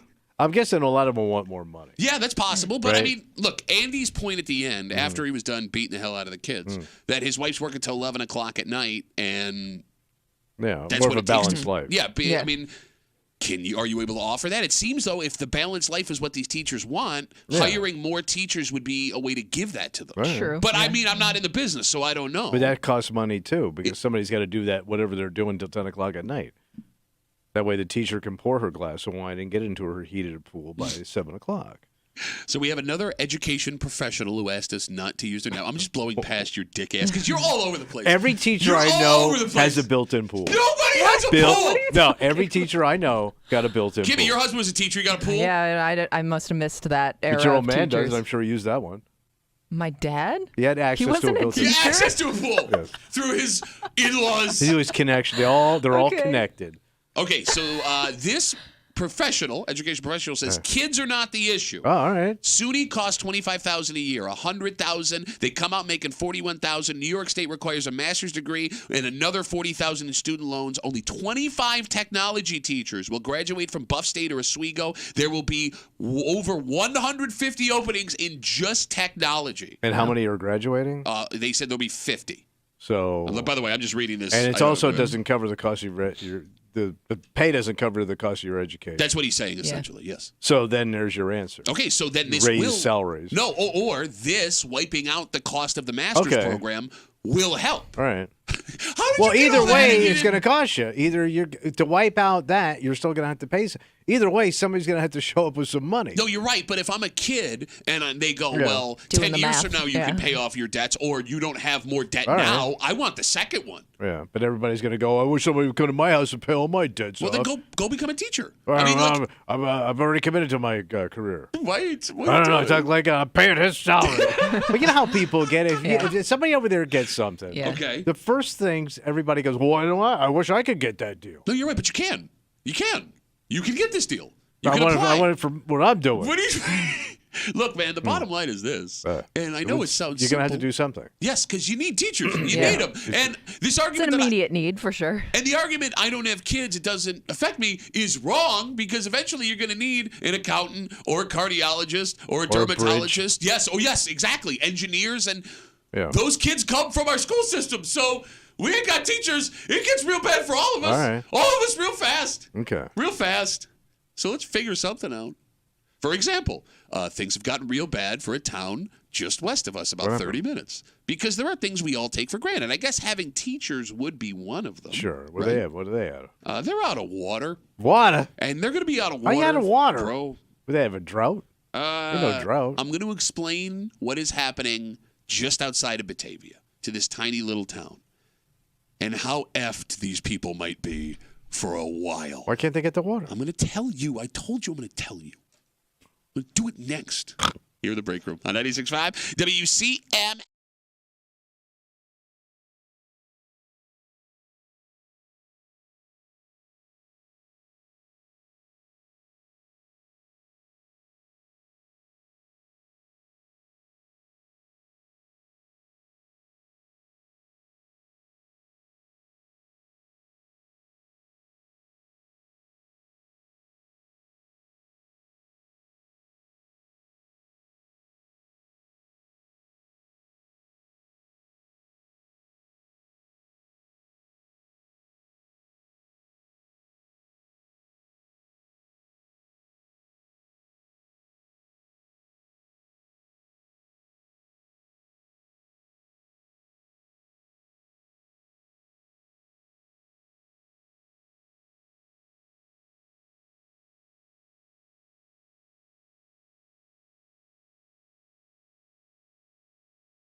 there are things we all take for granted. Oh, sure. This would have to be a number one, because when you turn on a faucet, flush the toilet, hit the shower, there isn't even a thought that there will be water there. Yeah. But one town in our area has found out the hard way. That's not always guaranteed. Where'd it go? We're going to get into that, because they are now being forced to go to extreme circumstances to wet their whistles and get their work done. Yeah, what about bathing? Their mud whistle. Don't even think about it. You can't bathe? You're hanging out in the break room. Rochester's Classic Rock 96.5 WCMF. Just after 7:45, 50,000 people will have their licenses suspended Friday if they don't get this done. Man, what is it? I don't know. Do I qualify for it? Well, you might and actually not really in all sincerity. remember. Yeah. We'll tell you what it is to keep you from getting your license suspended if you're one of these people just after 7:45. Well, I gotta pay something. Well, it's just Oh yeah. Uh-huh. Here comes the It's state. usually how it goes. Are you serious right now, you What? bad guy? They throw it at you. I pay your salary. We'll get Money to it grab. just after 7:45 here in the break room on CMF. Tommy, have you heard of the town of Bethany, New York? Kind of. Okay, so for those not familiar, it's about 30 minutes west of us, just below Batavia. In All fact, right. they can hear us talking right now. Hello, Oh. Bethany. Bethany is going through a water shortage. What a... Wells are drying up. Wait, so they've had a drought? Yeah, I guess. guess. What about That's what you could Wait, call they it. don't have city water? They just have well water? So, story on News 8 says right now, between 75 and 100 homes, businesses, and dairy farms have gone completely dry. Damn. And that number could be going up by the day. So, dairy farms in the area are trucking in 60 gallons of water a day. Damn. Just to water the cows. And I'm quoting the story, water the cows. So what does that cost in a farmer, man? I don't know. It's got to be premium ass water Can I ask a stupid question? just to wash a cow's ass. What's water? Is watering a cow like giving cows water I or would like assume. hitting I them would with a think they hose? drinking the water. Yeah. Watering the cows. Why would you call it watering the cows? Why would you not just say That's farm talk. cow drinking Water water? for the I don't think they cows. bathe them every day. I don't know. It says watering the cows. Why would you not just say drinking water for the cow? See, it sounds better when you just water the cows. No, but now it's confusing. Hey, did you water them cows? Hell yeah, I water them cows. Did you wash them? Or did you water them? I watered them.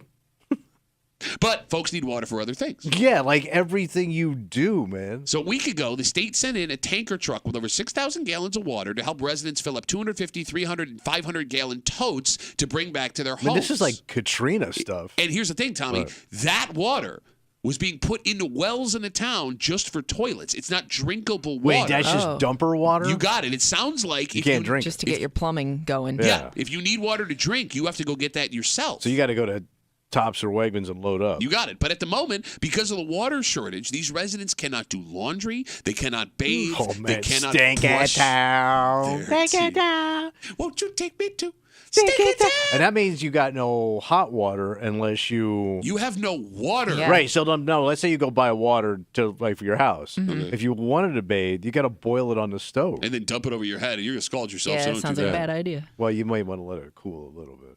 Phone number's 252-WCMF. Tommy, That's what the horrible. hell are these people supposed It's to the do? worst, man. It's always amazing to me when like these little towns that we've heard of in our area have these situations, because you would just think like with all the lakes we got around, like how is this an issue here? Yeah, how right? come Batavia got water? Well, Batavia is Yeah. probably on like city water. Oh. This is well water. So this town has no city hookup. That I don't know. I mean, it says the wells have dried up, so that would lead me to believe that's the case. Pretty rural, But yeah. I'm not a Yeah. water department specialist. So So you know what they got to get? Can't they get like the National Guard to go in like they do for like any other tragedy? Maybe they I don't know have. if this is the National Guard, but the state was the one that sent this water in right. to give them The water truck? water for their dumpers. So, like this morning, think about how we all took that for granted. Oh, yeah. Something as simple as brushing your teeth, putting your laundry in the washing machine. These folks can't have a hot shower after a long day or when they get up to go to work. And if you work on a dairy farm, man, you can't do your laundry or take a bath. You smell like Bessie out in the field. And she's getting watered. Yeah. You ain't. Bitch, get water. I ain't got no water. Ale ain't getting watered. Bessie getting watered. Man, Oh, you're that's getting out- horrible. You would have to get out there and get watered with the cows. So Cold ass water. the good news is, Good news. with the between 75 and 100 homes that are dealing with this, there have to be friends and family in that area that would take them in to do laundry or give them But a they shower. may be in the same shape if it's the same town. Well, I mean, you might have to leave town. Yeah, that's just it. It's a small town. So Right. going to Batavia, it sounds like, would solve that problem. We better have a buddy in Batavia. Well, all right, let's talk about that. 252 WCMF. Nancy has some info. Hey, Nancy, what's going on? I was just thinking, you could go to the closest neighboring town and get a hotel room. Oh, yeah, I hear those hotel rooms are awfully cheap these days, Nancy. Yeah, but they got water. You can shower. Yeah, but Nancy, you got to pay. To take a shower, you're going to buy a hotel room every time to shower? No, maybe just once when you're getting so scummy. Nancy, when you've reached the point of super scum. All right, Nancy, let me ask you a question. Let me ask you a question. How many showers do you take a week? 4. You're a little light on the shower there. Right? Wait, you don't shower every day, Nancy? I oversleep. I have to get up like at 5:30 in the morning. No, but understand. But don't no, you? Not today. You got to scrub your muff every day. Muff scrubbing? You go. You're scrub. Oh my God! Well, no, but you do, look, honey. I mean, it's crude, but he's not. No, but you get bacteria down there. Okay, shut up. Now you're an idiot. That's one of the first areas a woman gets bacteria in. Is the You're right. badge area. Okay, Nancy, don't tell him he's right. All right, Nancy, let me ask you this question. How many days do you think you could go without a shower and feel comfortable? Oh my God! Like every other. Yeah, Okay. but the vagina requires We're done with 4 vagina. gallons of water a day. Oh, you got to water the vagina? You got to water your vagina. By the way, if it requires 4 gallons of water a day, she's walking around like a water balloon. You got to water that vagina. They're going to smell you down in North Carolina. All right, but Nancy, think about this. If you're showering every other day, and let's say you get a really cheap motel that bangs you for like $70 a night, that's $210 a week in showers. Nobody's got that kind of money. All right, just do it once then when you absolutely have to. I don't know. I'm just trying to help. Nancy, thank you for nothing, but we appreciate the call. Yeah, bye. Have a good rest of the day. Her solution is pay $200 a week to shower? To go shower once a week. Oh, my God. All right, 252 WCMF. We now have some folks that live in this town. Oh, good. Jen sounds like a Bethany resident. Hey, Jen, how's it going? Hey, good. How are you? Good. How smelly are you right now? Not. Okay. Because we've been hauling water since, I don't know, late spring. So this has been going on since then? Oh, God, yes. There's been a huge drought in this area forever. And what you just do, so towns around here have hydrants that are hooked up to Monroe water supply. Okay. And you take your tank. It costs $1.25 for 300 gallons of water. Great. What do you and put that haul it water to your in? house. In a tank, the tanks that they're picking up in Bethany. Okay, and then that can give you water to shower and stuff. Yeah, you haul it. You either put it in your well or you put it in holding tanks in your basement. How do you haul the water? Yeah, That that's my sounds- question. How are you getting the water to your house? Yeah. You put it in a tank. But and do you own a truck and water drive it tank? to your house. Do you Okay. own a water Yeah. tank? All right. Well, I ain't got a water they're tank. 300-gallon tanks. They're white tanks that you see people with the back of their trucks driving around with. Oh, what does that cost, Jen? A tank full of water is $1.25. No, the tank itself. Yeah. Oh, I don't know. What are they, like $200? And Okay. Good water hauler. All right. Well, Jen, you're awfully spunky Chipper, about having haul water to your house. But we've done it for years. But like you can bathe like regular. You can take care of all your business. Yes. Shave Of your course you legs, can. all that stuff. Yes, it would be just like remember the old days when they had cisterns in the basements of houses that collected the water? Yeah, I never had that. I was born in It's the same 1986. Yeah, those people all look rough in those photos, man. Hairy, pitted pioneer women with flies all over them. Yeah, you Starving. guys have clearly never lived in the country. No, but see, this No, is- I've driven through it. It was enough for me. But see, Jen, what you're describing is why I don't want to live in the country. I Well, don't but want I to. guess you get used to it to her I point. don't want to get used to Yeah. it. Okay. Well, Yeah, Jen, I'm glad but you're. just- I'm sorry. Go ahead. No, it's just a normal thing. And your gallons for cows, that's per cow. Wait, It's 600 wow. gallon per cow. Wait, Per cow. Yeah. yeah. holy crap! So literally they're hauling tankers. So are they drinking that water? Yes. Okay, so we're not actually watering the cows with a hose. Blasting them. No, they have water baths that they drink out of. Okay, Jen, I don't Yes. need you to be all condescending. She's not. I've never She's been answering on your a question. cow farm. Jen, No. okay? I know everything about I'm cows not. and I shower every day. I'm better than you. Do you think someone really is standing out there with a hose, with a cow, saying, "Here, honey, time to train"? I don't know if that's something you need I to don't do know. with a cow. I don't know if you have to know. clean them. Do you do it with your dog? Well, yeah, I wash my dog. No, but she's saying that's not how you No, feed, no, like for get your the dog to drink. drink. Why do you think my Bassethound's so big? I water him every day. Jen? Yeah, sure. Well, hey, Jen, what do you do about drinking? Do you have to buy bottled water? Is that... Yeah, Okay. we do. We do. But it's Monroe County water that we put in the tank, so you Okay. could drink your water. It's not. It's the same water you drink. It's the same water you're using. It's water just coming like out of your a- water. Except it comes in a tank. It's just coming out of a hydrant. All right. Well, Jen, I'm glad that you're not smelling. I really appreciate the call. No problem. Bye. Have a good rest of the So day. I I am love so. you. You were such a bit. Did you hear when he was whining? I don't want to get used to it. No, I'm don't. with him. I'm with him 100%. But I'm so stupid about country living and city living. Yeah. I didn't know. I don't know the water that goes into the hydrant Yeah. and the water that goes into my house.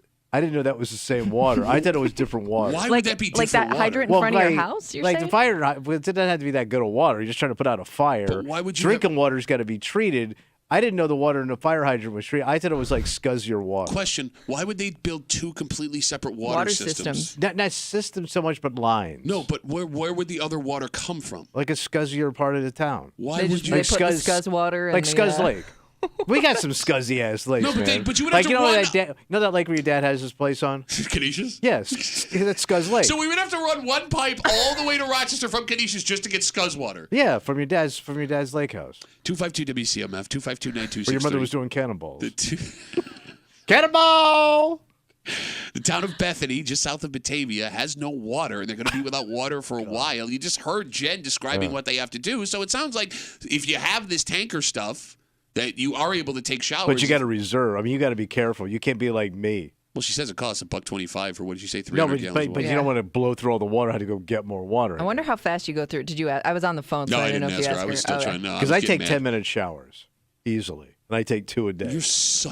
You are the Barbara Streisand of shower bitches, man. 10-minute showers? I kept my nose in spite of my face. No, I take 2 10-minute showers a day. I take one in the morning, one at night. You?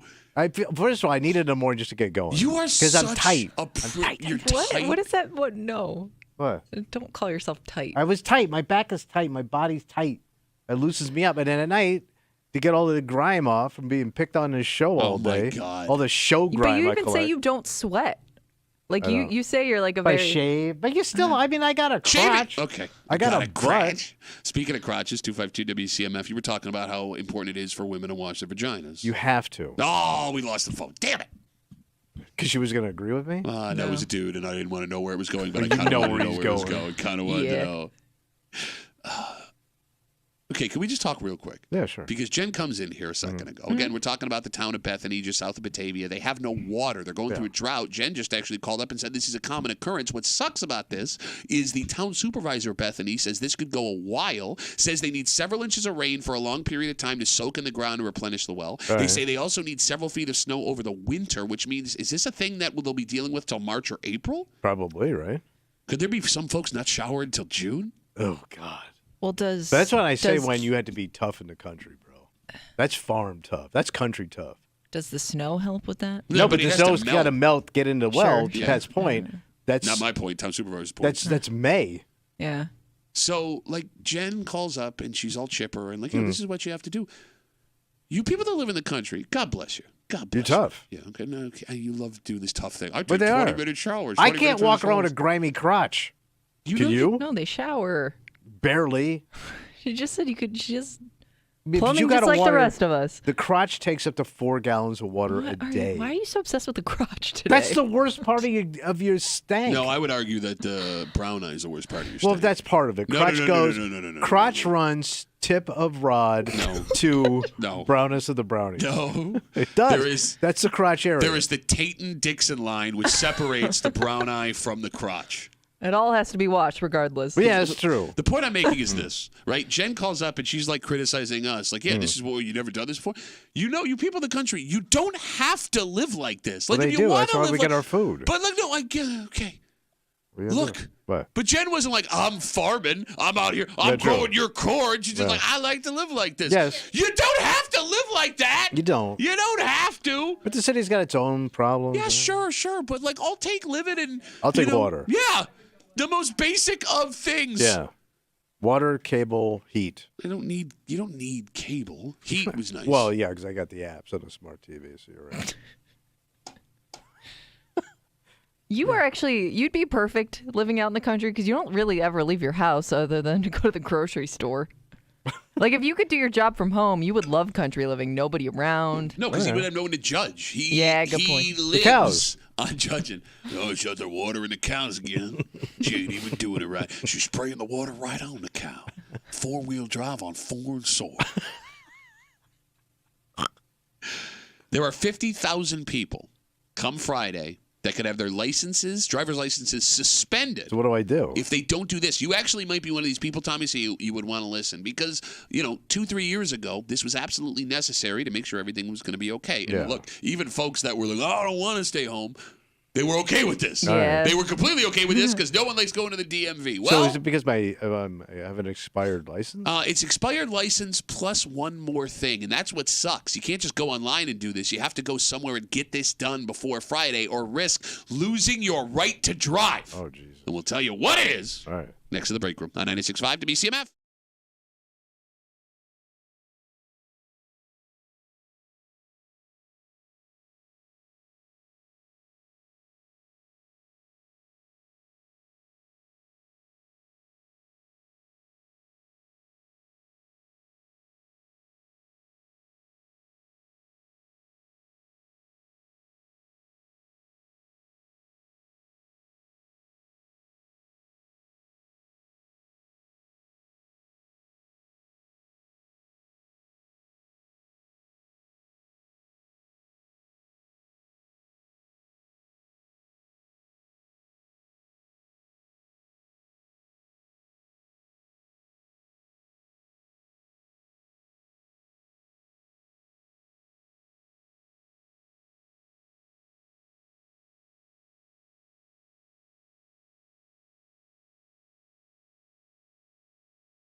this could be bad. Well, so tell me. Well, in fact, there are folks listening right now that are about to find out their license is going to be suspended on Friday. I have to make a move. Yeah, and you need to get this done or else you risk driving without a driver's license.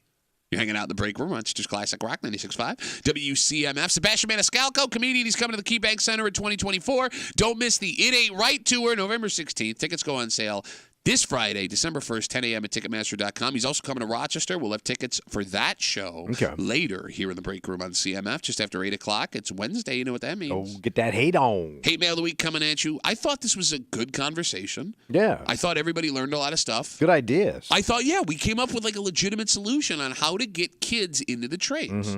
And this man who wrote us this letter is unreasonably furious. Furious. But he's old man furious. Well, yeah, I mean, what other letters do we get? True.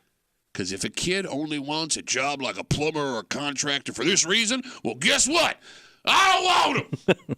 We'll get to it just after 8 o'clock here in the break room on CMF. Drivers in the state of New York, and that could be you if you're listening. Yeah, I'm driving. Who renewed their driver's licenses during the pandemic could have them suspended on Friday. Why? So during the pandemic, folks who renewed were allowed to go online and do everything. They didn't want people in the DMV. Right. Obvious reasons. But some people during that time, Tommy, needed eye tests. Oh. The state allowed people to self-certify their eye test online. Okay. Meaning you could just check a box and say, I can see. I can see. Well, if you can see the box and check it, you're good enough.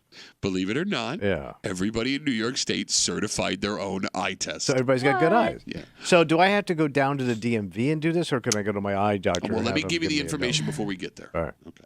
If your license expired between March 1st of 2020 and August 31st of 2021, and you renewed online during that time, you need to get an eye test and submit it to the state by Friday, or your license could be suspended. So I had to go to an eye doctor? So you can do that, or you can go to the DMV and they'll do it for you. My wife needed to do this. She went on Friday. She went down to the DMV. She said it was very simple. Oh, okay. But that's it. Just eye chart out. Yeah.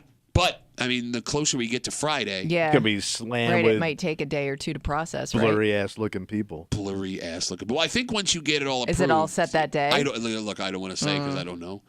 But I will say this. What's that? So it's going to affect 50,000 people statewide, which means there are statistically people listening that are having this problem right now, if you don't know. Bless you. And you don't want to mess with a suspended license. No. Tickets for driving on a suspended license can result in fines of $200 to $500. It could also result in jail time of up to 30 days. Okay, I don't think anybody's going to getting 30 days in the slam for vision. I am reading you what the punishments can That's be. some scary-ass stuff. Oh, why don't you do? Okay, Bro, I drove bear. Yeah, did you Florida. get pulled over? Did you get pulled over? No, man. No, but you I didn't. sweated. But I had a lot of issues going on. What does that mean? I had no insurance. Yeah. I had fake plates, and I think the only thing I had that was good was the license. You're an idiot. Bro, I had no money. What do you want from me? To get insurance on your car. Yeah. It costs money. Yeah. I didn't have none. Yeah. What happened if you hit somebody? I ain't got any money. What do you want me to do, bro? You go to jail? How about we just settle it here? With what? What are you going to You knock? go your way. I go Settle it here? You don't want settle it here on an accident. I'll cut you a check. With no money. 252-WCMF, 252-9263. All right, so you have to go down to the DMV or you have to go to a certified eye care specialist, I think is the way they put it. You do have to get like a number from the eye doctor saying, this was done that you could put in online if you do it that way. Okay. But Mike says there's an easier solution. All right. He's on CMF. Hey, Mikey, what's up, buddy? Hey, this is going to make Tommy very, very, very happy. Tommy, yeah, buddy. You can take $10. You go to any Wegmans pharmacy. They'll do it right there. Oh, great. Oh, really?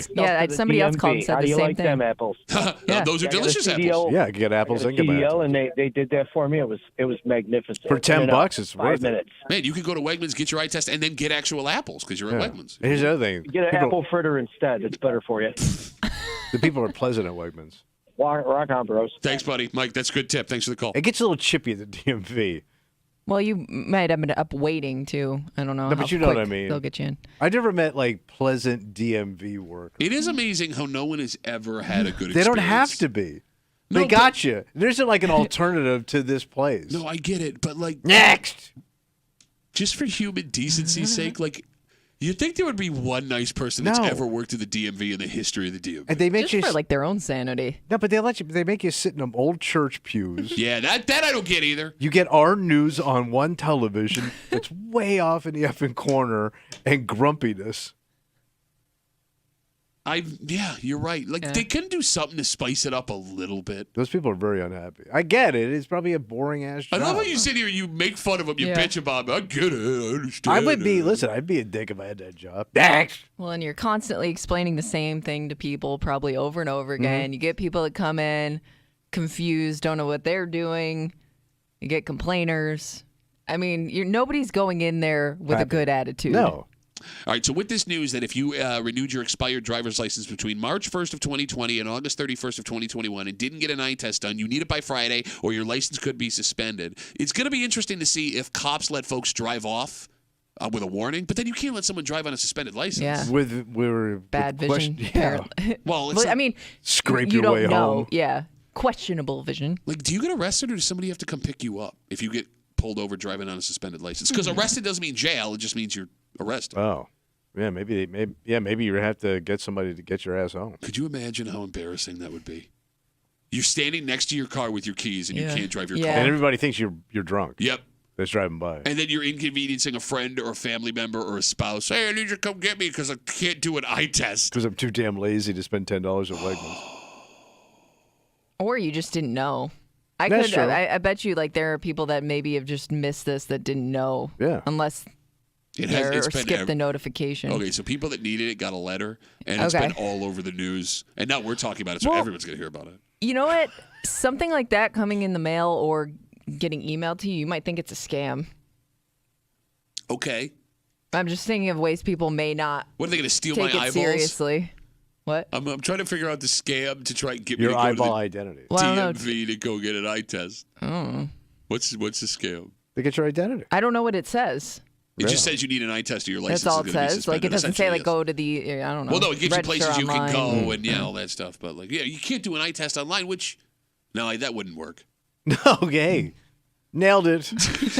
Well, I'm saying, like, I guess, like, hey, what is this letter? What is this letter? But Yeah. you could have someone else take it for you. Yeah. They wouldn't know. Okay, well, I'm trying to think out loud to make this an easier solution for everybody. Because I always panic at those things. The eye test? Well, yeah, because you can't see nothing. I got good vision. No, you don't, man. I do. But when it gets to them little lines, I just start making it up. That means you don't have good vision. Well, the little lines. How many little lines do you need?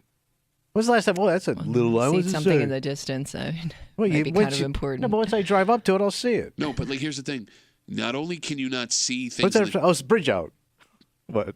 Not only can you not see things in the distance, your, what's the word I'm looking for? Reflexes at your age are starting to go. So not only do you not know what's coming, when you realize what's coming, you've already hit it. But I still got my license. Yeah, it is pretty remarkable. I've never heard of anyone failing an eye test. Bro, especially when you get to be my age, it's cake over. No, but that's a problem. Why? You need me to answer that question. Okay, this might be a dumb question. Do you take it with your glasses on? I don't. If you have, if you have glasses? Well, if you have a prescription, yeah, right? So I Well, only it's need. 'cause I need reading glasses. I don't need it for distance. So you wouldn't use your reading glasses for the test? No. Hey, this you is want to no know how color. somebody's old? When they have to differentiate which glasses they use. I have multiple glasses. How But many remember pair- all of a sudden I remember all of a sudden my distance got good. I did Dr. Goes and cleared it up. So you said, I'm not convinced that half of these eye doctors are actually doing the test. He's an actual eye doctor. Uh-huh. So all this, your eyes fix themselves. So he told me my distance got good, reading got worse. Oh. Like it flipped. Oh, yeah. Oh, yeah, I forgot. You had that condition called eye flippy floppy. How does that make any sense? It's a thing, I'm telling you. You have as you age. regenerating eyeballs. He told me it was going to switch, and it did. I hear you, man. Hey, I'm going to take it. Yeah, no, take it. I'm saying it doesn't sound right. But I can see stuff. Yeah. You literally just said, once we get to the low lines, I can't see The nothing. little lines. All right. I got mid vision. Everybody on hold, we're going to move on. Go get your eye test done if you have to get it done so you don't end up having to call your mom to come pick you up on the side of the road.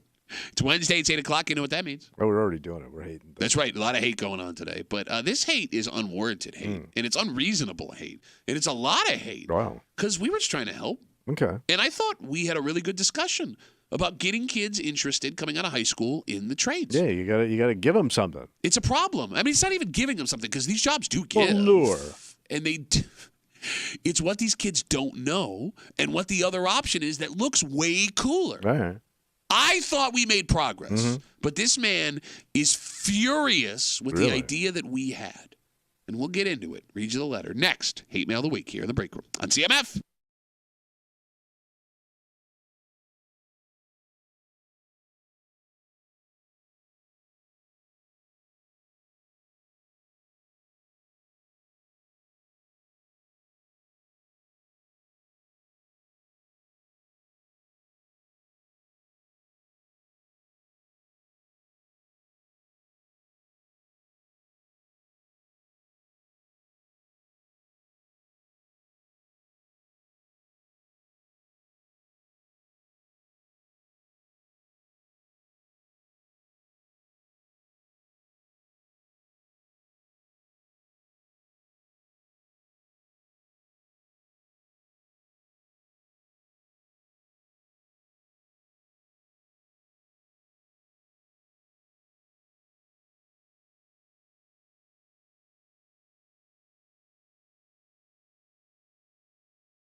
It's been a struggle to get kids interested in these types of jobs the last 2 decades, which is a major problem because we all need plumbers and contractors and carpenters and jobs like that. Yeah. So, here in the break room, we had a suggestion, a way to get kids more interested. And that suggestion has one man ready to go full nuclear on everyone in this room.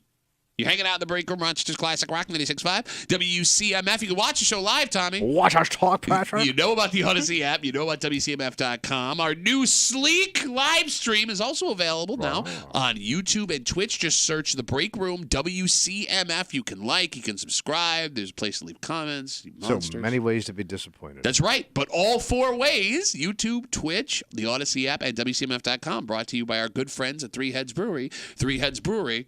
You made a commitment. It's Wednesday, it's 8 o'clock. It's time for Hate Mail of the Week. And about 2 weeks ago, we told you how the city and the county were celebrating National Apprenticeship Week. Yeah. And they were having events trying to get teenage kids, high school kids, interested in jobs in the trades. And it's well known that young people have not been coming out for jobs the way they did in the past like this. Yeah. Right? Folks that hire can't find help. And we had said, as admirable as the effort by the city and county was, I mean, their heart was in the right place, it needed to be more. Mm-hmm. You needed to make the trades look cool to teenage kids. So the argument was that we made when we had this initial discussion, if I have the opportunity to go to college as a 17, 18, 16-year-old kid, go to parties, meet attractive co-eds, live on your own, meet new people, or I could be a plumber's apprentice to a guy named Gus, which one looks awesomer as a high school kid? Right. And here's the thing. There are major benefits that a 16, 17, 18-year-old kid don't know about going into a job in the trades. They're just not being advertised. And we took calls from men and women who work in these gigs, and we came up with some great ideas, and I thought we had a really good discussion. We did. But Tommy? What was he saying? It was all for nothing. Okay. Because one man is ready to lose his freaking mind over our take. Oh, he did lose his mind. Oh, really? He did, Tommy. It's in the house. Kids shouldn't need cool jobs. Wow. They should need jobs that help America. Actual physical letters sent through the mail telling us we suck, wanting us fired. Sit back and enjoy today's union-backed Hate Mail of the Week. I turn on my radio to hear these 3 soft ass telling people they need to coddle teenage kids into working tough man jobs. How does that make any sense to anyone? You had a skit where you talked about making jobs in the trades look cool to teenagers so they'll take them. Why do you need that? Why do I want kids who wouldn't do the job if they really knew what it was all about? You idiots are suggesting that we hug and kiss these candy-ass kids into the hardest line of work there is? That's downright stupid. I don't want a kid you need to trick in those jobs. I want a kid that wants to be there. And if there is a big need for those jobs, why not make taking up a trade mandatory for certain kids who have certain grades in high school? Now you have a nonstop stream of prospective employees. You can have all the soft kids you want. If I need something done in my house, I want the guy who wants to be there and the one who takes pride in the job they do, because that's the work ethic that built America. Sincerely, Nathan. America. God, I love Billy Kid. Okay, this is one of my favorite letters of all time. I want the ones that want to be there, even though there aren't kids that want to do these jobs. Yes. I say we keep doing it the old way that hasn't been working for the last 20 years. Let's give it another 20 years and see if it gets better. Unless we're completely out of plumbers. No, it's fine. Stop dig a hole in the backyard and take a dump in there. Old school. Okay, the phone number is 252-WCMF, 252-9263. Tommy, the best part of this letter is what, I'm sorry, I laughed over his name, Kimmy. Can you remind me, do you remember what his name was? That doesn't matter. The best part of this letter is what this guy says without even realizing it. Yeah. He ends the letter by saying if he wants something done in his house, he wants a guy who wants to be there and takes pride in the job that he does because that's the work ethic that built America. That was a Nathan, by the way. Nathan, okay. Of course it's Nathan. He's not Nate, he's Nathan. And that's a very patriotic statement. All right. The point he makes a few sentences earlier, however. What was that? Quote, if there is a big need for those jobs, why not make taking up a trade mandatory for certain kids who have certain grades in high school? Force kids to take jobs based on their grades, which I'm pretty sure is communism. Yeah. Also, if you really want a kid that wants to be there, this isn't the way to do it. Yeah. That's not that kid. Forced on you. No. So 3 problems. One, that's not Freedom. Yeah. 2, doesn't really solve the problems, to your Would you point. want Tommy Muley working on your house? I got some skills. No, you don't. You clown. I'd be in the same boat. You want me working on You your got house? stuck in a tree. Well, tree stuck in. I can't- Tree stuck in. Tree stuck in. Stuck in a tree. So, okay, 1, no freedom for the kid to choose what they want to do. Yeah. That's a problem. That's not America. 2, to Kimmy's point, doesn't solve the problem of kids that don't want to do Yeah. those jobs. But the most important issue here, the guy who writes in defending tradesmen and women imply that kids with bad grades should be the ones that get forced into the trades, which is a negative stereotype that is hurting kids going into the trades. Yeah. These jobs are important. Send to the kids with bad grades, USA, USA. You need a better message. Okay. And they kind of had one in a TV show that was kind of a hit for a while.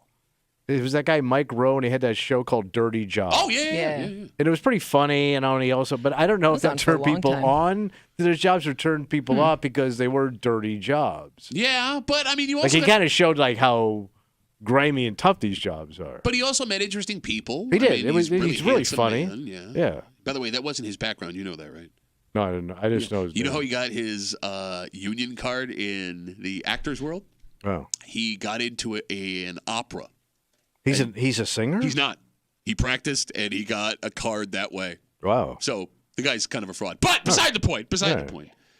Tommy, I don't understand why anyone would have an issue with trying to make the trades look more attractive to teenage kids. Because it pisses old people off. But who gets hurt? Everybody. Because Why? my dumper's full. And my No, town I'm ain't got saying- no water. No, that's why you want to make it more attractive. But you know how people be? I didn't get that. Why are they getting that? Okay, but we're not giving the kids anything. No, but you're trying to lure them with, like, candy. Yeah. Right? That's what you I know. do. Or just telling somebody the benefits of Yeah. something. And, like, here's the thing. We do it with other macho patriotic things. For example, the Army, the Navy, the Air Force. Those commercials you see are designed for teenage kids to look at them and go, whoa, I want to do that. And that's kind of what they need to do. They need an ad campaign to run during, like, football that's cool. Yeah, but who pays for come be a plumber? The unions do. Okay. Because they're the ones that are going to get the dues from the guys. Yeah, that's a good point. That's a good So point. let them do it. But, like, I just find it weird. Like, this guy is so anti-make this look cool to kids. But there's a reason they don't run the spend 5 hours scrubbing the submarine deck commercial during the Super Bowl, right? Like, if you're okay with that, and I've never heard pro-military folks not liking those commercials, why would you not be okay doing the same thing with carpentry and plumbing and contracting? And they also need to sponsor something. Okay, like a NASCAR. bowl game, NASCAR race? Yeah, a Well, bowl game. Any Does of that that stuff. actually work, though?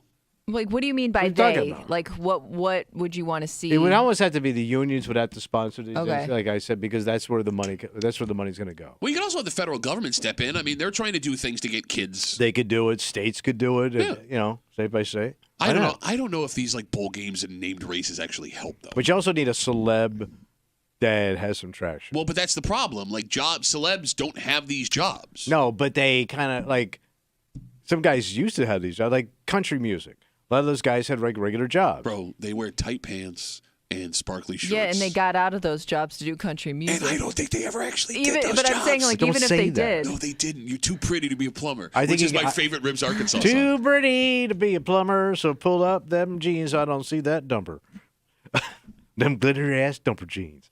No, I think you need a celeb. You got to have a celebrity that relates to kids that would want to do this. Who is it? It would have to be probably an athlete. Okay, but they're an athlete. Because that, but, Right. but They're at a least college-educated athlete. Don't do what I did, be a millionaire. Go be a plumber. okay, Who's this the is celebrity? this is I gonna got- make me sound. Oh, go ahead. how about if a celebrity has a dad that did this? Okay. My dad did this, so I didn't have to. Go be a plumber. You're thinking Yeah, there you thinking traditional celebrity Well, in your mind. I'm gonna sound old when I say this, but like think of how many people with just regular jobs have found fame on TikTok. No, you're right. And social media. All right. Like Right. you kind of get an inside view of their life, and then that propels them to fame. But that's where they started a lot of the time. That's a really good call. Yeah. She's not wrong. All right. All right, 252-WCMF, 252-9263. Hate Mail of the Week. A guy angry with us at our discussion 2 weeks ago about arguing you need to make the trades look more attractive to kids. Like, what sounds cool if you're 17? Going to college, getting drunk, living on your own, meeting girls, Right. or being a plumber, Right. apprentice to Gus. Like, if you told these kids what money you can make, the debt you're not going to have going to college, the things you're going to be able to accomplish. But I don't know if kids can wrap their heads around that at that age. You know what I mean? Because like sometimes it kind of seems like it's so far off in the distance when you talk about benefits and retirement to a kid. Okay, that's true. How about this? You can have an apartment in 2 years. There you go. 20 years old. And I got your celebrity. Who's that? Gronk. Rob Gronkowski. He's always having plumbing problems. People got to come over and help the Gronk. The Gronk. The Gronk. He's got the ladies clogging up his dumper. Well, they're putting the tampons down The tampons, the pads, the tampoons. There might be a dildo down there. I don't know what's going on. Why would you have a dildo? Ask her. And how would it go down the toilet? Tip first. By the way, he's too busy Like trying sub. to steal veterans' benefits. I don't get those commercials. I don't Hi, I'm either. Rob Gronkowski, trying to commit stolen valor. 252 WCMF. Let's talk to Pete. Hey, Petey, what's going on, Freddie? Hey, so I've actually been in the trades for over 20 years now, and I actually went to college for it. Part of the problem is that they're not doing anything in high school to expose these kids. I mean, you remember back when I'm your age, Pat, and you remember back when we were in high school, we had technology, and that was like more of like a woodshop class. Sure. Now it's more like computers, you know. So it's not exposing the kids, so they don't understand what the trades really are like. And, you know, they don't understand that there's actually colleges for that. And going to college for me opened up a lot of doors in my career. All right, so, I mean, we need guys like Pete to tell that story to every kids. I mean, if there are kids that are listening, well, they're all in school now. Pete, you need to go be a celebrity. Then let's get this message out. By the way, get over to Gronkowski's There's house. no way I could be a celebrity like you, Tommy, you little wing wong. Anyways, but going to college, it did give me the certifications, you know, that I wasn't going to get through vocational school like BOCES or like in the union apprenticeship. Okay, and I hear what you're saying. And again, there's 50 journeys to the same place for everybody to do it, right? It's just the interest in the first place. Instead of going to school for liberal arts or going to school for business, which every kid seems to do when they don't want to know what they want to do, just make the trades look a little more attractive. And you, like you said, you're making up money, baby. Money. Well, Get the ladies. It starts with the high school too. And for years after I graduated college, I went back to my high school. They asked people with different areas of, you know, whether it's construction or accounting or lawyers, to come back and talk about their journey. And did after high school. Did you do that? I did that for probably about 5-6 years. Oh, I thought you were a celebrity. Up on stage, running your carpentry mouth. In a high school, they had a graduating class of 82. But no, they got to start with the high schools, and the high schools aren't doing it anymore. Well, they did invite you back to talk about it. Yeah, that was like 15 years ago. What did you say? You start complaining about stuff? I actually really enjoy the trades. I mean, for me, it's you know what I'm doing in the trades. Yeah, it's 8:20. What are you doing right now? I'm going to get materials for the day. You're going for coffee. Well, that too. Petey, get back to work, buddy. Thanks for calling. Yeah. All right, have a good rest of the day. He's on somebody's job right now. They're sitting in the house. Where the hell is it? You better come here, man. 252 WCMF. Let's talk to Tom. Hey, Tom, what's going on, buddy? Hey, how you doing? Good. This guy is the exact reason why people don't want to go into the trades, because you deal with guys who are exactly like this. So are you in the what do you do for a living, Tom?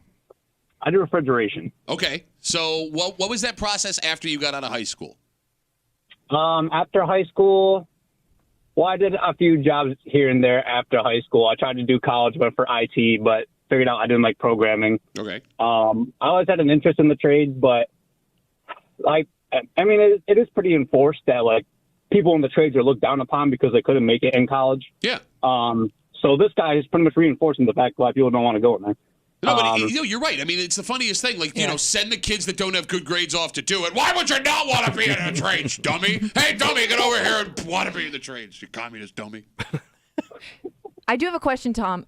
Did it seem like people, because like seems like this guy like would not be very welcoming to people coming into the trades, right? Like he seems like he'd be a tough person to learn from. When you were like learning a lot of this stuff, did you have a lot of people that were excited to help you, or was it, you know, you got to work hard, and like did they make it sound like something you'd want to do?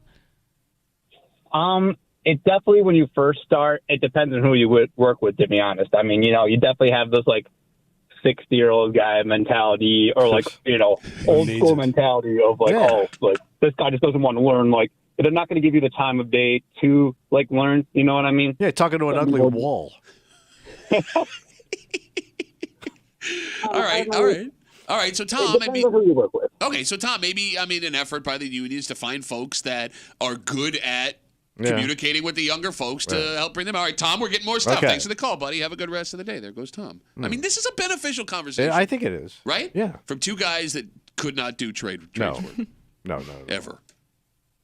Soft hands. Did you ever, not even like as a kid, have like a part-time summer job that had anything I did to all do with kinds it? of manual Okay. labor. Look, I thought those were the jobs I was going into. I Yeah. mean, that's everyone I knew. But that was like cutting meat and stuff. Yeah. I mean, but that is a trade. Yeah, and they teach you. I also can't do ladders anymore. Yeah, I'm with you. Ladders scare the crap out of me now. I'm with you. Even like little ass ladder. Get a little wobbly up there. I just think every time I get in a ladder, I go, this is how I'm going to die. Yet you keep coming back into work. 252 WCMF will take one more call. Angry man who doesn't want to make the trades look attractive to teenagers, instead wants to force them to go into the trades because you should have kids that want to do it by forcing them. Matt's got the last word on CMF. Hey, Matty, what's up, buddy? Hey, guys, how's it going? Good. So I'm actually in a trade. I'm actually a certified mechanic.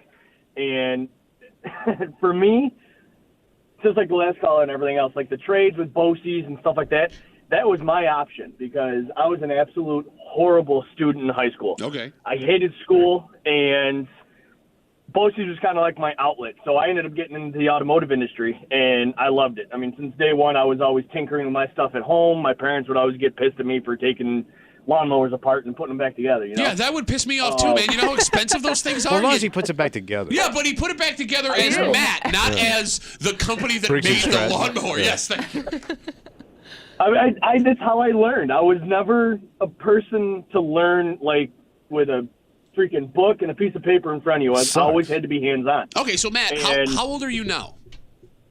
I'm 35. Are you 35 years old? You're right in that sweet spot where you can relate to the older guys that you've worked with before. You can still kind of relate to teenage kids. What would you tell a teenage kid if they could hear you now about going into the trades? Get off your lazy ass and do something. Not helping, Matt. In fact, you sound like the guy who wrote this letter. It's like a double-edged sword, you know.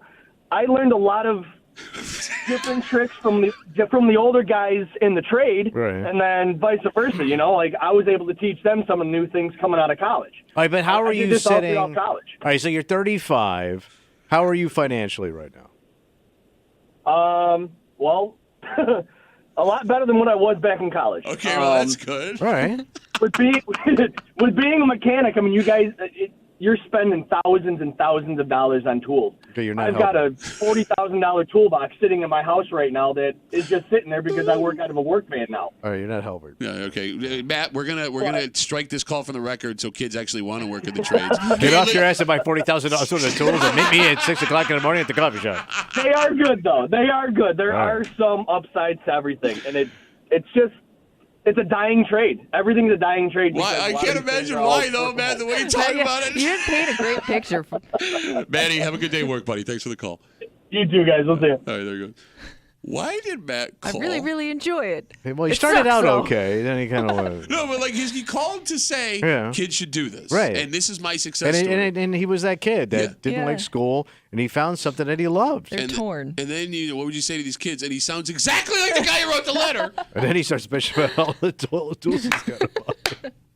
Oh, God. All right, let's take a break. All right. There is a town just east of us that had to put an elementary school in the lockdown, not because of a dangerous human, but because of a dangerous something else. In fact, 4 of them. 4? And folks in this town freaked out of fear. But there's not people. No.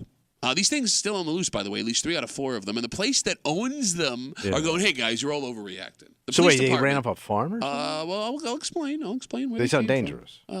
Well, that's just it. They vicious? There is now a debate as to how dangerous these things actually are. Well, if they shut down the school. But they're saying they shut down the school. We'll get into it. All right. And we'll do it next in the break room on 96.5 WCMF.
There are parents and teachers in a town near us that don't know what to think right now. Because as we speak, there are big and scary animals that are roaming around their town. Big and scary? Yes. Yet, for doing their due diligence and passing along the information they were given, the school district is being lit up. Even though the hey, calm down folks aren't giving people the most reassuring message you've ever heard. All right. But probably. It's probably okay. It sounds like Tommy giving like a public safety update. You're hanging out in the break room, Rochester's Classic Rock 96.5 WCMF. Comedian Sebastian Maniscalco's come to the KeyBank Center in 2024. Don't miss the It Ain't Right tour on November 16th. Tickets go on sale this Friday, December 1st, 10 a.m. at Ticketmaster.com. He's also coming to Rochester the night before. We'll have tickets for that show to give you before 10 o'clock. We'll try and do it right between 9 and 9:30. How about that? Here in the break room on CMF. This story comes to us from an elementary school just east of Rochester. According to the story on News 8 last night, the Dryden Central Elementary School moved their recess indoors this week after they were told 4 bulls, God damn, man, escaped a livestock auction house across the street from their building. Yeah, this is like matadors and crap. The animals had been spotted at different times throughout the town, but had yet to be captured. So yesterday morning, the school posted on its Facebook page they had warned that the bulls were wild and that they could charge. So you're talking like running with the bull crap. That would be the bulls, yeah. Yeah. Yeah. Now, we're not talking Scottie Pippen, Michael Jordan. We're talking actual bulls here. You get your ass gored. Very scary. But the auction house saw this post and freaked out. Started yelling at everybody, you got to calm down. Why? The auction house from which the 4 animals escaped last week says they're not big enough to be bulls. The woman who works for the auction house. Oh no, I saw 2 of them are cows. One of them is a small bull. Okay, they say the woman said, I believe it's small enough to be a feeder cow. Okay. That's what she said. Not a bull. The one. Yeah. They The got other horn. feeder cow. And by the way, they're also scared, and they're probably hungry because they're loose. Well, what do they eat? Well, can't they just eat anything Grass. They eat grass, right? off the ground? Yeah. I don't know what a bull is. So what do you think? They're going to eat a kid? No, but they get scared. Okay. And they could gore your Let kid. me just finish. Or before, stomp. Let me just finish before you start doing what you do. If we Stomping can do and Did you chewing, put out the chewing and school's stomping. statement? So the auction house is saying the whole panic is overblown. People need to calm down. The police department is telling folks the same thing, saying that the animals, and I will quote, are likely more scared of humans than humans should be at them. I always love when they tell you that, like, you know. You don't know. And by the way, if it's scared, it can also snap on your ass. People are pissed at the district for posting what they did and causing a panic. But there is one sentence I would like to read you from the police department speaking on the escaped animals. Quote, they haven't shown any aggression at this point in time. We don't believe people are in immediate danger from these things. But you don't know where they are, and you haven't caught them yet or shot them. And there's one word in there that it's not the most reassuring. What's that? Believe. Believe, yeah. We don't And believe. yet. There's a believe, a yet, a maybe. Yeah, right. Like it's supposed to be reassuring, but it's also kind of scary. You're not in danger is different than I don't believe you're in I'm out. danger. Yeah. I told you that time I was at that bus stop in a busted ass area. Yeah. And that ox came up the street by itself, not pulling a cart. Big ass horns just came clomping up the street, and there was nobody around on the street. And I am crapping myself at a bus stop because I don't know what this damn thing's gonna do. Yeah, those things are huge. You ain't, especially standing next to me. God, we were so close.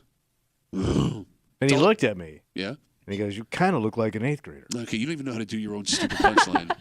He would have said, from a distance, I thought you were an 8th grader. I should write that down. Yeah, you should. Kimmy? Yeah. Phone number is 252-WCMF, 252-9263. You saw this story and your first thought was? My first thought was, I guess you have to exercise caution because I'm going to guess most of the time it's okay. The people you have to worry about are the ones that want to go up and pet the cow Thank or what you. they think Or is a feed it. cow. Yes. Or feed Because, it. Yes. because there will be people that think, oh, I've seen a cow before, no problem here. You're gonna get a selfie with it. Because most people are going to leave those things alone. It's just that handful of folks that think I have the situation under control. There are multiple videos you can go look for yourself right now on YouTube of people in Yellowstone National That's Park exactly what I was thinking of. walking up to wild buffalo. And those buffaloes are gigantic. With their kids. Yes, and the buffaloes freak out. Yeah. The buffaloes obviously freak out. And they just kind of stand there, they wait, and then they just snap. You need to make people nervous about being around these animals because, like you said, Kimmy, if one idiot approaches one, wants to take a picture with one, starts messing with them, and don't tell me I'm overreacting because you can go on YouTube and find buffalo and moose and a whole bunch of big animals people do this stuff with. So, yeah, an abundance of caution is a good thing. I'm afraid they start stampeding. I don't know. Are they all friends? Are they all hanging out? That's how it starts. I honestly don't know. Like, do they all go their separate ways, or do they stick together? Stampede, they all run together because you know what a stampede is, you idiot. I'm talking about these particular. I'm talking about these three. Like, did they know each other before? Well, they live. Well, yeah, they were all at the same auction house. I don't know. And there's 4 of them total, right? I think so. One has been recaptured. Oh, they got so they're down 3 to are 3. still loose right now. 3 amigos, they call them. Yes, in this town just east of us. But Kimmy, that's a valid question. I don't know. Are they all like in one? Are they called herd? Is that a herd Sure, count? I don't know. I don't know. I don't think it makes way, a difference when you're running for your life. Well, no, but how did you guys meet? No, but there's more of a Summer chance. school bull camp? There's more of a chance to run into one if they're all separate. Well, the fact that they caught one but not the other 3 leads me to believe they're dumb animals. They could go either way, man. No, but some animals like to stay together in packs or herds. I'm guessing they're kind of pack animals based on how farms are. So then how did they get one but not the other 3? One was an independent cow? Could have been. Oh, you cows. Well, could have been slower. Slower cow. Yeah. Slow. I'm not giving you that. Slow cow? 252 WCMF 252-9263 talking about this town just east of us, Dryden, their elementary school out there, discovered over Thanksgiving break that 4 what they were told bulls had escaped an auction house, livestock auction house across the street from their building. They put out a warning on Facebook telling folks that these bulls could charge, that they're dangerous, and they locked down the school, had recess inside during that day when they found out this had happened a couple of days before. The auction house freaked out, as did the police department, said that they were causing a panic. 2 of them are actually cows. The one woman from the auction house says the male cow is more of a feeder cow than it is a bull, but again, that seems to be open to interpretation based on other things that we've and kind seen of here. insulting to him, which could further piss him off. Yeah, you don't want to question a bull's What do you skill. feed a cow? But the police says they do not believe the animals are aggressive or believe anyone is in immediate danger, which again is an interesting way to put you're safe, because you didn't say you'll be fine. You said we don't believe bad things are going to happen, which leaves the tiny chance that bad things could happen. You know who I really feel bad for in this story? Who? The teachers in this elementary school. Yeah. Because this will be the 3rd day that these animals will be on the loose in this town. And those kids spending the whole day in that classroom will be staring out the window the entire time. Ooh. What are they? I guess if there was going to be a day, it's today because it's freezing out. What do you mean? No, I'm saying like even while they're trying to do class, Oh, you got yeah, 6, 7, 8, 9, 10-year-old kids. Yeah, you got true. wild animals on the loose. Yeah, you're Nobody's looking. paying attention. Yeah. Give Right, me and any reason to look out the window, I'm in. And think about all the rumors these kids are making up about the bulls. I saw 2 bulls kiss, and they looked at me, and then they started doing things to each other. The teacher said that was okay, and said she used to think the bulls too. How exciting when you were a kid would it have been if at any moment you saw an escaped animal out the window? It would be cool as crap. You'd tell everybody for the rest of your life, right? Yeah. Any reason to divert my attention from this crap I'm being forced to learn. It's also remarkable, like the way they talk about these animals after they escaped, they make them sound like little puppies. Yes. And maybe that's true. But at the same time, the more gentle and safe you make these things sound, I think the higher chance you have some jackass doing something to hurt an animal or hurt themselves. I completely agree. Because I know, like, when they show you, like, Save the Animal commercials, like in Africa, right? Yeah. And they'll show you, like, the lions and the zebras and the elephants. And they do make them look adorable because they're with their mothers and all that stuff.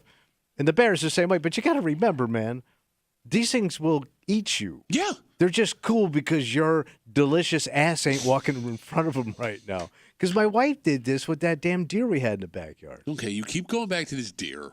Well, I don't know what it was going to do. I didn't know if it was sick. Okay. It was just standing there by itself and wasn't moving. And I always thought, like, if an animal doesn't move for a period of time, there could be something wrong with it. So all of a sudden she goes walking out like it's the dog, like she's gonna go fix it. And I don't know what this guy did. The thing was huge. Now, don't forget, we have experience here in Rochester with something similar to this. There was that cow, was it in Spencerport, that escaped a farm? The cow on the loose. Yep. Yeah. And it was, was on the run for like 4 weeks? Did they ever find it? Yeah. Yeah, I don't remember the took ending to that story. Okay. It took it, and then the guy wanted it back. No, and that's a different story. No, that cow like made its way to like a cow sanctuary or Yes. something. Oh, okay. This one was actually they couldn't find the cow. I don't remember if they ever found the cow, but it was being spotted in different Yeah. towns on the west side. Like, Yeah. and it made it a remarkable distance for, Yeah. you know, For a a fat cow. ass. Yeah. I don't know. I don't remember. All right. So I guess the safest thing to do here. Don't screw with animals. Thank you. Yeah. Bottom line. Yeah. And maybe make things that are wild animals sound like wild animals. Yes, they are. Where you Vicious. tell it, okay, great. Yeah. Well, it doesn't have to be vicious. Well, a wild animal is vicious. Well, I guess, are these things wild, though? Because they did belong to the auction house. They were raised to eat, right? But they did say they were wild. Well, It did say now they wild. are. No, it did say wild. Yeah, you're right. Yeah. All right, let's take a break. This company that is known for its alcohol and has been known for years and years and years has a bunch of fun stuff with their logo that you can buy from them for Christmas. And here's the thing. Yeah. These products are fun and unique. And you could have friends over where they see you have these things and they go, wow, you're cool. That's awesome. And then you could have other people over at your house where they see you have those things and go, wow, you're a raging alcoholic. We'll tell you what you can purchase today. All right. And we'll get into it next to the break from 96.5 WCMF.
There are two kinds of people in this world. Oh, yeah. People that'll look at these products and go, oh, that's fun. This is going to be so cool. If my buddy had one of these, I would think he was awesome. Yeah. And folks that look at these and go, wow, if you have this, you're an alcoholic. You're hanging out in the break room, Rochester's Classic Rock, 96.5. WCMF. Sebastian Maniscalco, we've been telling you, he's coming to Buffalo, KeyBank Center, on November 16th. Tickets go on sale Friday, this Friday, December 1st, 10 a.m. at Ticketmaster.com. We have tickets for his show in Rochester to give away. Wow. That is the night before that show. We will get you those tickets in, if you can give us like 30 minutes. Okay. We'll try and get you those tickets to go see comedian Sebastian Maniscalco here in just a little while in the break room on CMF. So every year, Miller Lite puts out fun Miller Lite related products for the holidays. A little swag. You got it. But they sell the T-shirts and the hats and all that stuff, right? But they take it a step further. What do they got now? Well, this year they have released a new product called the Beer Cracker. Okay. Beer cracker? It's a nutcracker. Oh, like those old school like soldier things? You got it. But in the mouth is a bottle opener. Oh. And the soldier is in a Miller Lite colored uniform, and he's holding a staff, and at the end of the staff, it's got a little Miller Lite can on it. Cute. Very cute. Very cute. So you can buy a nutcracker that will open your beer for you to display with all your Christmas decorations. They're also bringing back something they sold last year. What's that? It's called a beer-nament. A beer ornament? Kind of. Okay. So they are Christmas tree ornaments. They also double as koozies for your can of beer. Oh, cute. So it's like a ball that looks like it's made out of glass, but the top is hollowed out, so you put your beer in it, and you could drink it out of the ornament, and it keeps it cold. Oh. Fun, right? Okay. Are these products fun, or do they make you look like a massive alcoholic? Well, you look like a fun alcoholic. You don't look like a dark alcoholic. Because there's different levels of alcoholism. Okay. And how people handle it. Okay. You look like a party fun drunk. Not a mean, sit in a corner, nasty drunk. But you still say drunk. You say drunk. No, you say drunk. This makes you look like a drunk. But it's a positive drunk. Okay. So are you asking if you have seasonal beer or drinking accessories, does that make you an alcoholic? Like the seasonal beer thing is one thing. Like if you had an ornament from like a brewery, I get that. That's fun. Maybe that's something that's a part of your life, whatever. But all these things that have to combo the act of drinking? Well, yeah, like these two holiday things that Miller Lite is selling actively help you drink around the holiday season, which is not a time you really need help drinking. But there are you do a lot more drinking. But sometimes when you go into people's houses, there are telltale signs on their decor, be it summer, winter, whatever, or just in general, that say they drink a lot. Can you give me an example? Like your mother might have one of those fun festive towels that say it's wine time all the time. Or it's and it 5 shows o'clock somebody somewhere. It's 5 o'clock somewhere. Yeah. Or people that have those patio signs that say something. You better bring dog treats or alcohol or both. You're not wrong. Yeah, you're right. You're advertising to everybody that we party. We might Or be like alcoholics. at that sign it says Dad's Bar. Yeah. Yep. Okay. But like that's like charming and kitschy. And I can see a guy that has But like it also 2 beers. says you drink. But I can see a guy that has like 2 beers a week standing underneath that sign and be like, "Yep, Dad's Bar right here." Yeah, but they're all positive. Nobody's going to put up that sign, don't give him another one because Mom's in the hospital. There's one product I've seen in women's home, and it's like a high-end product I've seen. It's got to be a wine thing. It is a wine thing, but I don't get the draw of it. What? Can I guess it? Go ahead. Is it the high heel wine opener? No, I don't think that's. I didn't think that was classy. Yeah. But, yeah. Well, it's a high heel. Okay. Isn't it just a wine holder, right? Well, and there's one that has a screw on the bottom. I've seen those too. It's a box. It's a glass box, and it has some kind of writing on the front of it every time, right? Yeah. But in this box, you put corks from your wine bottles. Have you seen these? Oh, things? yeah, like you collect them. Oh, yeah. I've seen like a lot of different decorative pieces with like where you're supposed to collect the corks and use them. Okay. Yeah. Why? Tell me wine's this week. No, like you're just look at all this wine I drank. Like it's the rich woman equivalent of a kid putting up empty liquor bottles in his So dorm it's weird he room. brings up because I've seen. Go ahead. The beer pyramid. pyramid. Yeah, pyramid. Yeah. I've seen people get like customized. It basically has like your wedding date on it, and it's like one of those boxes, and people will get those as like shower gifts, and you're supposed to put like all your celebratory corks in there. I don't know. But it makes you. I got me a celebratory cork. It makes you look like a drunk. Because even if that's I guess I never really thought But about it. it's very socially acceptable now. It's weird. I wouldn't. Would you even notice if somebody had that in their I notice house? every time I walk in. Really? Every time somebody has one. I don't know. I 'Cause, guess I never. You don't know the period of time of which in which it took to fill that thing, because that could be 5 years, that could be 3 weeks. True. You're drunk. 252 WCMF. Miller Lite is selling fun alcohol-themed stuff. They have the beer cracker. It's a nutcracker that will open your beer instead of crack a nut. They're bringing back beer ornaments, which are koozies that look like Christmas ornaments. You hang them on the tree. You can pull it off the tree, put your beer in it. That's fun. There's one thing they decided not to sell this year that they sold last year. So what was it had to be inappropriate. I'll let you decide. It's not inappropriate in the sexual way. Last year, they sold what's called a keg tree stand. Okay. All right. It's a Christmas tree stand in which you can fit a keg underneath. But why would you do that? Because you want a keg. Wait, so you could put a keg under a tree? Yeah, I guess. I didn't see a picture of it, but for reasons they did not divulge, they are not selling the keg Somebody tree got hurt. stand. I don't Or know. it's just unnecessary. Yeah, Why I would you know want why- it under the tree? Right, but it's a full keg, like you could drink. I out of haven't seen it. You want to Google it and see if Or it is it comes like up? that keg, like the bottom of the tree is the stump is the keg? I guess you're supposed to put the tree Inside the keg, like an maybe empty that keg? could be it, but then you would need a special keg. It just look ugly. That doesn't make sense.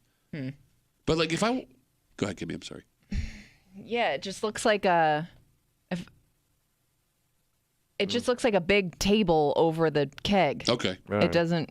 I don't know. It's weird, but it's under the tree. So I guess those things sold out in minutes last year. Oh, it did? But they're not reselling them this year, because I guess there's no way to hide how much you drink when your tree is full of beer. Yeah, true. You know what I'm saying? It's Yeah. not just it's not like a mini fridge with a couple of cans. There's an effing keg underneath. But I know, I've been to the liquor store before where they sell string of lights, but that they're like those little miniature bottles. Oh yeah. They look kind of cool. They do though. If somebody gifted you those, would you hang them up? You know, back at my old house, yeah, man. Look at all that crap I had. If I walked into your house as a single man, In his right? 30s. Yeah. No, this was 40s and 50s. 40s and 50s. And you had a row of Jack Daniels or Jameson Christmas Christmas tree No, lights. Yeah. what sad person lives here? That's the saddest thing. Oh, it's just kind of fun. It's kitschy. I like you get a pass for that kind of stuff, in your late teens, Yes. 20s. Thank you. Possibly as a single guy in his 30s, but eventually you got to give that stuff up. I had that whole tree dedicated to The Simpsons. No, but that's a cool tree. That's No. not an Oh, wait, alcoholic no, tree. it's the same thing. 45-year-old man. Same thing. Cartoon. No, it's not the same thing because I have Yeah, multiple. kind of the same thing. I buy multiple 'Cause Simpsons you liked it. ornaments. Well, the Yeah. Simpsons are cool, and my tree also has a lot of Simpsons. Simpsons, Bills, and Sabres. And my kids made some crap that we hung up there, too. All right. All right, let's take a break. We got the Sebastian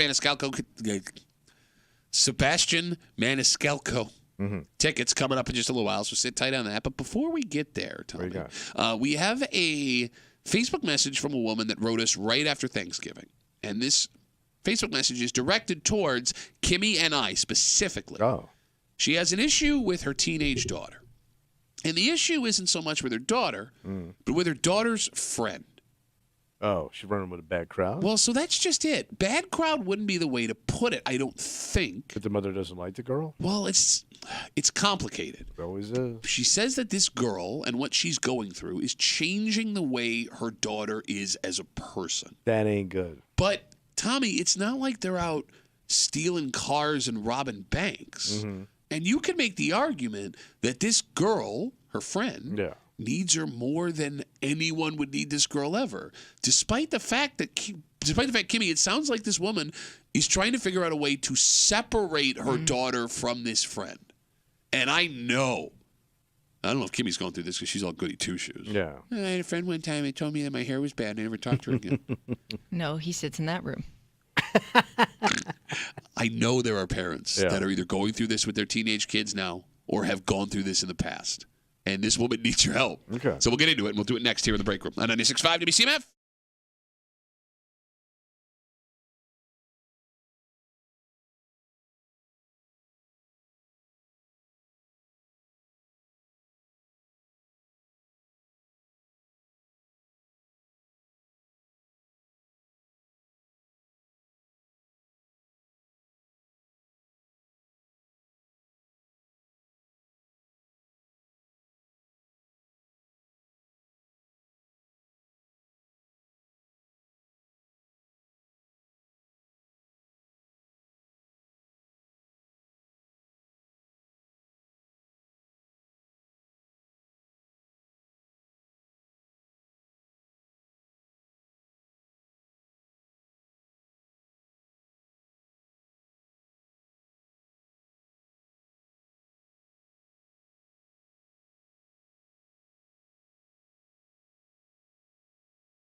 growing up can be the hardest part of life. Oh, yeah. And as we get older, we can forget the stress of fitting in, finding friends, navigating the complications of tween and teen drama. Yeah. Right? The changes you're going through. Yeah, you got it. And you want to shield your kid from all of that. But you also don't want to be that overbearing parent. So what happens? Well, it's something one mom seems to be having a hard time with. Oh. You hanging out in the break room, Rochester's Classic Rock 96.5, WCMF. Sebastian Maniscalco is coming to Rochester and Buffalo next year. Damn. Tickets go on sale December 1st. That's this Friday at 10 a.m. at Ticketmaster.com. We have tickets for the Rochester show on November 15th. Don't call now. I'm watching. Yes. Don't call now. But we'll get you those tickets in just a little while. Wink. What? The show's a year away. We got a year of winking with you. Oh, bro. 12 months of winking. The worst holiday tune of all time. We'll get you those tickets to see Sebastian Maniscalco just a little while here in the break room on CMF. So right after Thanksgiving, we got an interesting Facebook from a mom whose name is Carla, which is the most mom name of all time. And it fits every generation, by the way. There's young Carlas, there's old Carlas, but Carla is always a mom. And Carla writes us, quote, "This message is more for Kimmy and Duffy. The hell, I can't help. Please take heed on that. Thank you." She goes on, "My daughter is 14, and in the last year, I thought she was just being a miserable teenage girl going through the hormone thing. But it turns out it might be her best friend. Her best friend's parents got divorced, and she now leaves to live with her dad over the summer. When her friend was gone this summer, my daughter was a different kid, laughing, being kind, having fun with her other friends, and being a kid. When her friend came back for the start of the school year and they started hanging out again, she went back to being a miserable 14-year-old. Yeah. Her friend is going through a lot with her family, and I really feel bad for the girl. But her issues and her attitude and her outlook on life are rubbing off on my daughter to where I'm starting to get worried. I want to separate her from this girl for her own good, but I know that's not something normal parents do unless there are parents that do this and just don't talk about it." And she keeps going, but I think that's all we need here. All right. So she asked for Kimmy and I, so you just sit there. It's probably best. Do your thing. I'm a buttoned up. Yep. 14-year-old girl, by the way. Nothing just here. Wanted to remind you. Hey, I hear you. Nothing here. Kimmy, this seems like a parent gripe as old as time itself. Yeah, and I think, kids, especially throughout high school, you have friends like that come and go. I guess it's really just about navigating it because those people are always going to be around you, right? Like friends going through stuff. Okay. I think it's impossible to separate your kid from being friends with somebody. It's similar to the same discussion that we have when we talk about you not wanting your kid to date somebody and banning that relationship. You can try, but it never really works. Okay. The phone number is 252-WCMF, 252-9263. This idea of my kid's friend is a bad influence on them, right? There are two ways to look at that as a parent, Tommy. Yeah, what's that? That would be their right to be concerned because you are the company you keep, or you're being a lazy parent who needs to take a more active role in your kid's life and not blame other people for the way your kid is acting. Which camp, Tommy, do you fall into? Well, the problem is that you can't say anything to the kid. Okay. Because the kid's just going to double down, right? They're just going to rebel. You're going to make them hate you and go deeper to that kid. It's possible. So you can't take that road. Okay, but do you look at this mother as a concerned good mom? Or do you look at her as an overbearing, lazy No, but mom? if your kid's becoming unmanageable because she's copping an attitude, it makes your life miserable. Okay, no, there is a huge difference between unmanageable and copping an attitude. Aren't they kind of the same thing? No, unmanageable is my kid Every sneaking kid has out an of the attitude house. at some point. Well, that could be the next thing. But it's not right now. We don't know. Okay, but it's not said here, and I knew you were going to do this. I knew you were going to go from my kid's being miserable because of her friend to she's out robbing banks with her. No, but you don't know where it could end up. But you don't know this other kid. You don't know that nut-ass family. Okay. So nut-ass family? You've been divorced twice. Yeah, because I married into a nut-ass family. Not your nut-ass family. You're sweet as your lips. You read one book. You read them all. Go on, please. Could you talk to the other mother? Oh. I don't know. I mean, is that something you could do? Kimmy, thoughts?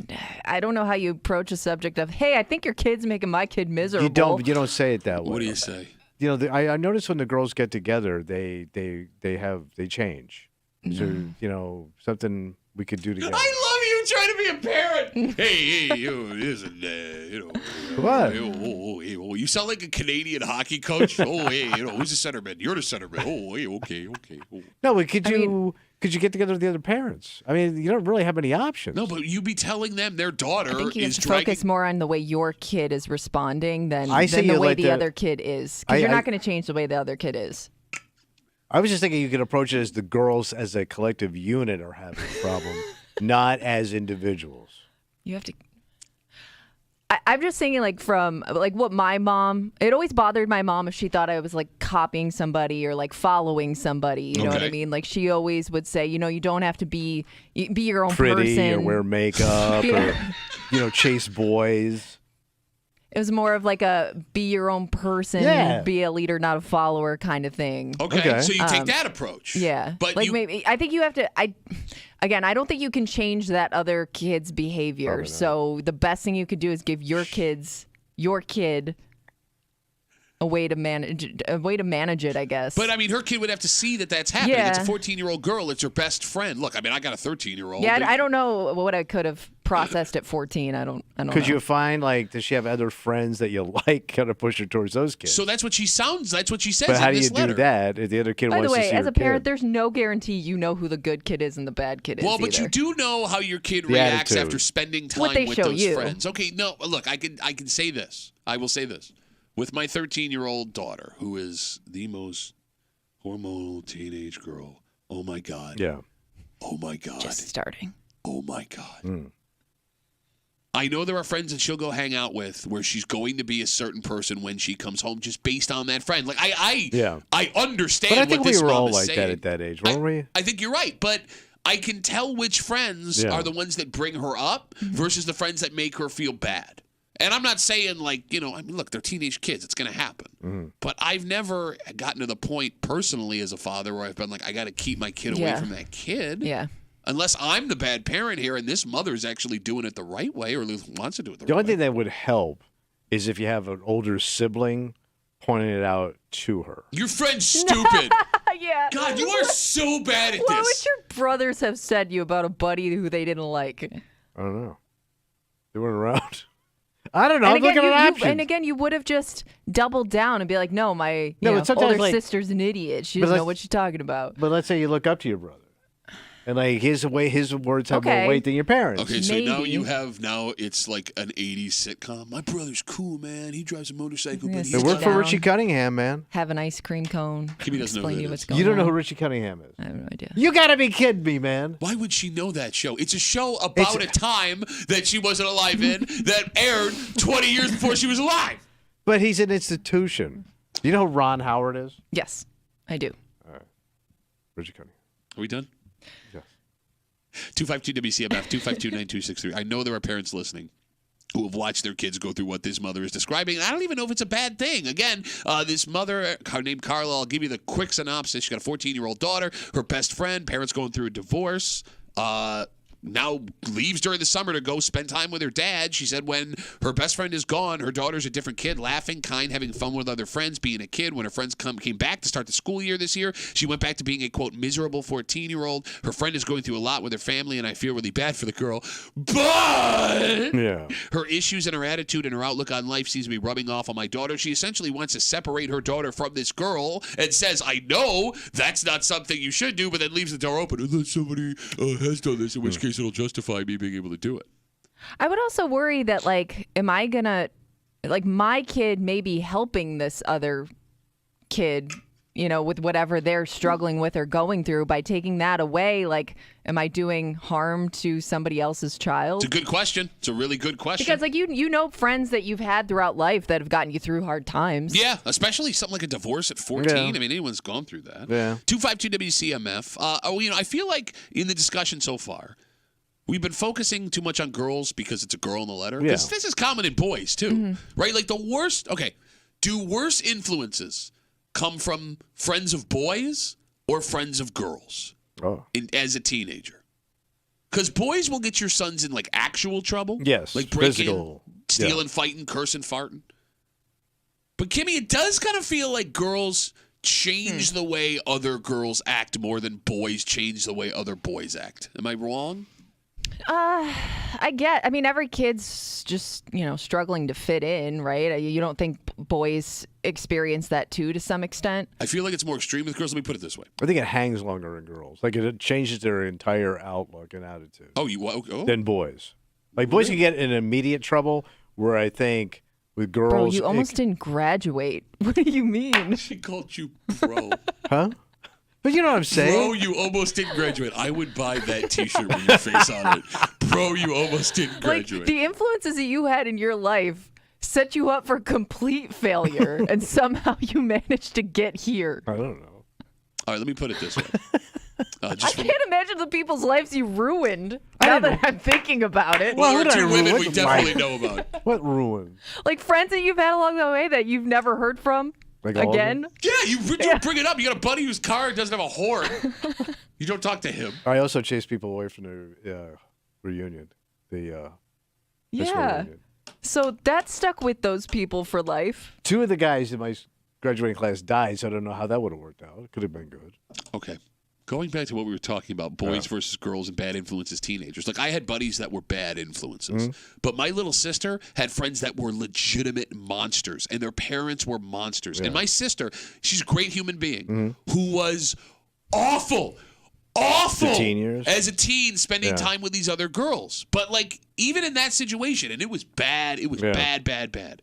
How do you put a stop to it? Like, how do you step in and say you're not going to spend time with this girl anymore? Maybe it's an uncrackable code that you had to let it ride its course. Because, like you said, your sisters turned out fine. Well, eventually. Right, but I'm saying, like, maybe that's just a process. Okay, but here's the thing. Maybe my sister got lucky after she separated herself from this girl. Let's say they never separate themselves from this girl. Let's say that this, attitude change or lifestyle change affects them long term if they make a mistake at a certain age. I mean... Yeah. I look at this mother and I go, what the hell's wrong with you? And then I think back to my sisters and look at my daughter and I go, okay, maybe she got a point. I don't know what to think. But your sisters learned that lesson early on. Let's say like they didn't have that friend in high school and they meet that friend in like their 20s, right? Like would that have been more detrimental to them as an adult than it was as a teenager? That's a good question. I don't know. I mean, they say girls mature faster. You would think by the time you hit your 20s, it's not something that's going to drag your entire personality down. But I don't know. But you had that experience with somebody when you were in your teens, and now you know better. I don't know. I do think, to your point, the difference would be, I think girls can be much more manipulative when it comes to their friends. In life, period. What about a period? How they manipulate? Girls be manipulated. Okay. We got a ton of Facebook messages coming in. You can always get us at WCMF for the Break Room Facebook page. Dina writes, Kimmy, kind of along what you just said. Well, not this part. This is a bad mom. Her daughter's friend is going through a terrible time, and she wants to take her friend away. She should be encouraging the daughter to spend more time with her. She needs an ear to talk to, a shoulder to cry on, a friend to be there, not to be abandoned by everyone in her life. Well, I wouldn't push my kid into it. Because we've talked about this before. Remember, like, those birthday parties and things and friend hangouts that your parents made you go to because they felt sorry for the kid or their situation? Okay. I don't think you can push your kid into it. All right, hold on. Because your kid's not, like, qualified to fix this other kid. But it's not about fixing. Sometimes it's just about being there for somebody. Yeah. And going back to the whole birthday party. But that party. made you, like, not want to do it. I get it. But going back to the whole birthday party and play date thing, you're right. When you are a kid, it is the worst. But now that you have the adult hindsight of 2020, who knows what you did for that kid being at their birthday party or simply hanging out at their house for 2 hours? Like, that could have made a legitimate difference in that kid's life. I guess or you could have made it worse. How? I don't know. But you're so damn sure you made it better. The kid could have made it worse. Because that kid may have thought you were their friend, and then when you got old enough to be like, I'm going to do my own thing now. Blew him off as soon as you could. But, like, bro, there's nothing that makes me more sad What's that? than a kid by themselves on an important day in their life. I know. Right? No, you don't, because you just argued against helping that kid. I guess, I mean, this woman's saying, Downer-ass kid at my party. Downer-ass kid. Because you also want your kid to be happy, too. Yeah, how are you happy being around doom and gloom kid? Okay. Are you? Let me finish my point. You were saying I'm listening. This woman's saying like she should double down and spend even more time with that girl. No, let her do what she's comfortable with. You know, like be there for the girl, but maybe at times from a distance. Because you want your kid to have those boundaries too. But what if your kid doesn't want the boundaries? I mean, it doesn't sound. But I'm just saying, don't push them into it. I get it, but it doesn't sound like in this Facebook message that this girl's daughter at 14 years old doesn't. It sounds like she wants to spend time with her. Yeah, but it sounds like they're having fun in their own misery. Nothing's getting solved. Like this kid's coming home changed. Yeah, I mean, that's so what the it doesn't mother look like anything's getting fixed here. You know, I wonder how much divorce is a scarlet letter still today, despite the fact that. You know, a lot more people get divorced than back I would think it's nothing anymore. Yeah, I mean, you'd think so. I think there are people in a lot of different situations, like non-traditional situations, maybe that would lessen the impact of divorce or lessen the reputation of divorce. Maybe it's not as bad as it used to be, but I do feel like there is still that judgment of especially parents that split. Like, why would you not try and hold that together for your kids? What did you do wrong? Who's to blame here? When sometimes it just doesn't work out. Right. And maybe there's a little bit of that judgment. I mean, I don't know. Maybe I'm reading too far between the lines here. But, like, you know, if you're a married couple raising your kids together and now you have a friend from a broken home, what is that child telling my child? But it's also how that kid's in that divorce is being used. Like, if I've seen divorces where the parents use the kid to get to the other parent. Okay. And if that kid, you know, he's screwed. Sure. And if your kid's hanging around that, he's going to hit a different message that you don't want your kid to hear. Okay, so what do? Pull that kid away from the You'd kid who's almost being have to. But the kid's being manipulated. It's not the kid's fault. But you can't fix what's going on. It's out of your control. And your kid's going to hear things you may not want your kid to hear. Bro, they ride the bus. I know.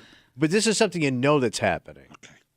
You know that other things are happening too. Oh, sure. No, you don't. I just don't. You just don't want to deal. That's what your thing is. Well, it's an unfixable problem because half of the situation is out of my hands. Unless you wanted me to literally yank that kid, my kid, away from your bad kid. What do I do? But it's not a bad kid. Not bad No, situation. you said bad. Wrong choice Bad, of words. busted ass situation child. Can I say There's that? there's no scarlet letter for divorce. Oh, look at man who's been divorced twice, who's putting a scarlet letter on these parents. That's scarlet. Is that bad? Yeah, I guess it was, right? Yeah. I didn't read the book. Shock face. We got more Facebook messages coming in again. This woman, Carla, writes us a Facebook message. Long story short, 14-year-old daughter has a best friend. Her parents split. It sounds recently. This girl's friend's parents split. She says that her daughter comes home after hanging out with this girl miserable. The girl left for the summer to go spend the summer with her dad. Her daughter was a hell of a lot more kind and fun and more like her old daughter. Girl came back to go back to school, and she's back to being miserable again. She wants to separate this girl from her friend, but says, I know parents don't do that, but in the end is like, but if anybody else has done that before, that'd be great. Freddie writes us on Facebook. He says, this happened with my son in middle school. We got him away from those boys, and things got way better. He ended up having to move schools because of all of the talking and rumors and bullying afterwards. But I feel like I got my son back, and now we spend so much time together. All right. Well, work for that guy. Well, but see, it seems like we're missing a lot of information in Freddie's Facebook message here. Probably. Seems like a little glossed over. Yeah, right. There's a lot of you move schools. But it also, I mean, but that's your a- kid being like that is also going to make you miserable. Like if your kid's in a bad spot, Okay. you and your wife are also going to be in a bad spot. That's the problem, right? yes, Because when they say you're only as happy as your unhappiest kid, Yeah. so it also affects your marriage. So you're being selfish again. No, but I mean, it has, and that affects the whole family. Okay, but like you're You using- ruin the holidays. Oh my God, there are several This instances. broke ass, busted ass child, Don't take care of your kids. broken out. You know that's happening. Dope chopping, weed transport. She strips all night, sleeps all day. The 14-year-old? No, the mother No, I'm just of making the sure. busted Don't yell ass at me. You're the child. one talking. clarifying. The busted ass child. I had a point and now it's gone. Well, I don't know why you bring Point these is things up gone. in front I'm of me. making sure we're all clear here so we don't get a Things up in letter front saying of me. Tommy's got a 14-year-old stripping all night, sleeping all day. Dumbass. Now, okay, your point about this will bring you and your spouse down. Yes. Okay.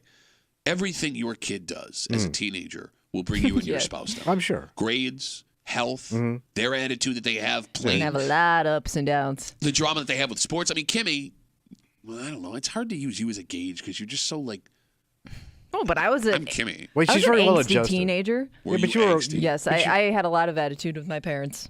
But you're well adjusted. Now, Is she? Yesterday, well-adjusted. She yells at all of us. We Oh, give her yeah. cash for Christmas. She says yeah. we don't put enough thought in her gift. I Real just well-adjusted. but I think anybody who's ever been a teenager, you're a jerk. you question your parents. You think everything they're saying is wrong. They're not cool. Everything they say, you don't even know. that's a part of being a teenager. That is by far the most frustrating part that I'm trying to figure out how to navigate. Because like I assumed my parents didn't know what they were talking about when I was a kid, and it turns out I was right. But you don't know what it's like. You were in school like 50 years ago. No, but that's just that. Like my oldest daughter, the one who just turned 13, is just like me. And I see her doing things that I did when I was a kid, where it was like, hey, if you just simply do it slightly different, life's going to be a lot easier. Right. And I understand that kids have to learn that lesson for themselves. Yeah. But the fact that she looks me in the face and goes like, you don't know. Right. You don't even know what I know. How do you think I got here? I know. Man, like, why don't you just listen? I'm trying to help you. I'm trying to help. It sucked at that age. I'm trying to help you. But like you said, you wouldn't have listened. I wouldn't have listened. Yeah. You had to go through it. No, but like our parents were different, man. Well, I will say this, and I've said this before. You're closer. There's a deeper connection between you and your daughter than like my father had with my sister. They were a million miles apart. But that could have been a generational thing. It was, but he never tried to fix it. He just figured that's the way it was. And my sister was a kid. And, they constantly, it was a disaster. So good luck with all that. Thank you. Does that help? No. I just gave you a compliment. No, a compliment's great. It doesn't help. You're getting closer to the solution. We'll I find think out. so. We'll find out 20 years from now. There's no way you're not raising better kids. Oh, how do you know? I could be raising a monster. But you got to You're assume not. like you're making some mistakes. You're watching the pot. It doesn't boil over. My parents' generation didn't watch. They watched Bonanza and the news and drank. My father didn't know where I went to school half the time. He just knew where the check went. Yeah, all right. I'm just telling you, man. You pump the brakes a little bit. Johnny, you got 2 millionaire brothers. Oh, okay. 2 out of 4, right? Yeah. Well, that's still $500,000 a kid. Pretty damn good. Yeah, if you break it down. All right, let's take a break. We got tickets to see comedian Sebastian Maniscalco. He's coming to the Blue Cross Arena November 15th, 2024, courtesy of Live Nation. Tickets go on sale this Friday, December 1st, 10 a.m. at Ticketmaster.com. Or what I do. You can call us right now, 252-WCMF. We'll take the 8th caller, Sebastian Maniscalco. Blue Cross Arena November 15th, courtesy of Live Nation. Best of luck from your friends here in the break room on CMF. This is the funniest damn story you're going to hear all week. Oh. And this poor man was robbed. He got his money back, thank God. Okay, but it's funny. Well, because, like, the arrogance of men. Every woman listening to this show could do this to every man in America and walk away with $500 of his cash every single time. Every single time. But here's the thing. He would have you don't have to ask. He would have no idea until, like, way later. Oh. I'll explain the whole thing. Okay. Next to the break room on 96.5 WCMF.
Ladies need to listen up. If you The want to be ladies? devious Yeah. and potentially put yourself in an illegal situation, Mm-hmm. you could do this to every single man in America every day for the rest of your lives. And here's the best part. What? Most men, if you did this the right way, wouldn't even call the police. They'd probably thank you for it. Well, no, it's so damn embarrassing that Oh. most men would not want to admit they got in this way. You're hanging out in the break room, Rochester's Classic Rock 96.5. WCMF, we have given away our Sebastian Maniscalco tickets. Kimmy, who's going to see Sebastian? Elliot. Ooh, that's unfortunate. No. What's wrong with Elliot? What's short for Elliot? Nothing. E-L-L-E. I think it's just Elliot. Okay. Well, sorry about your name, but you get to go see Sebastian Maniscalco. Yeah. And if you didn't win tickets today, no worries. We got tickets tomorrow and Friday to go see Sebastian. Also, Brett Michaels is coming on December 15th to the Vine Showroom at Del Lago Resorts Casino. Tickets are on sale right now at delagoresort.com. Must be 21 or older to attend a show at the Vine. So there's a story that has made national news. What happened? And it's a warning to men out there that are doing this to try and meet women. So we'll tell you the story. This man is drunk. And he went out bar hopping in Nashville. Oh, my God, the number one bar hopping capital. Did he get drunk while bar hopping, or did he go out already drunk? That doesn't really matter for the story, Okay, Kenny. all right. But by the end of the night, it's 2:30 a.m. He's standing at a hot dog stand, and he starts chatting with a As you woman. should be. As This you is should the be. worst at a hot dog stand. He starts chatting with a lady, Yeah. and things apparently go well. The woman asked if she could see his phone so she could give her number to him. And he goes, yeah, of course. We got a hot dog, you're drunk, you meet a hot lady, this is going great. Oh, yes. So he hands his phone to her. The woman then turns the phone to her, and she's typing on it. So they're talking. She goes, okay, gotta go. Hands the phone back to him, walks away. All right.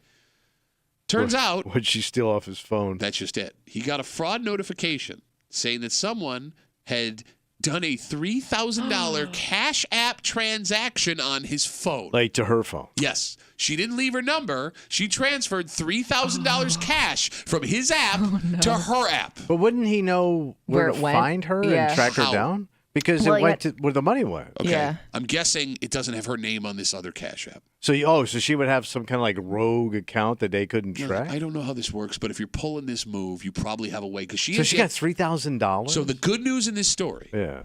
is that it was so much money, the transaction was flagged and it was canceled. So he didn't lose She his went money. too big. Exactly. But if she didn't, If she went 250 to 500, that's exactly what I was thinking. I'm thinking you're walking. And you had to be a hot chick. Okay. I don't think you have to be hot. Hot, but not. Think of all the numbers you've gotten. But Tommy, all three of them? Or the amount of times you've handed your phone to somebody to put their number in.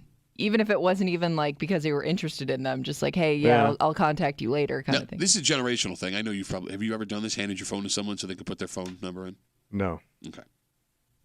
So, like, for guys your age, you look at this and go, oh, what an idiot. But that's, Kimmy, a common thing for guys to do. Like, I don't hey, think so. give me your number. You're here's a your single phone number. person. Hey, plus you think, you got some action. Oh, yeah. You're not going to suspect a woman's going to rip you off Right. like this.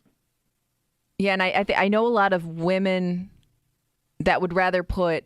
See, I would think this would happen to women more because I know a lot of women that are more comfortable having the guy put their number in their phone so that way they're not giving out their number. They get to decide whether or not they're going to text him kind of thing. I understand, but in this case, she's not actually putting her number in the phone. She's stealing your money. Yes. Right. So she doesn't have to worry about that. So this is a message to all you ladies that can hear us right now. And the phone number is 252-WCMF, and we're obviously not encouraging this. What is remarkable, however, is how every woman doesn't do this every night she goes out for the rest of her life. Because every woman could. How do you know it's not happening more often? It probably and it's in is. smaller amounts, so maybe either people don't notice or they don't want to bother Or they're embarrassed. figuring it out. But women can run away with the world. Yes. They could. Yes, and maybe to Kimmy's point, they are because, like you said, Tommy, if this is a $250 to $500 transaction, a good-looking woman who goes, "Hey, let me give you my number after a little conversation," I would be so embarrassed. Now, I would fall for this instantly if I'm a single guy. Instantly, not even think about it. I would be so embarrassed. I'm just eating that money. Let's say, even if let's say later in Nashville you ran into her again, because Nashville, it's a very small party town, right? Okay, sure, yeah. If you approached her and she started crying and she said, I'm sorry, I needed this money for something, you may let it go.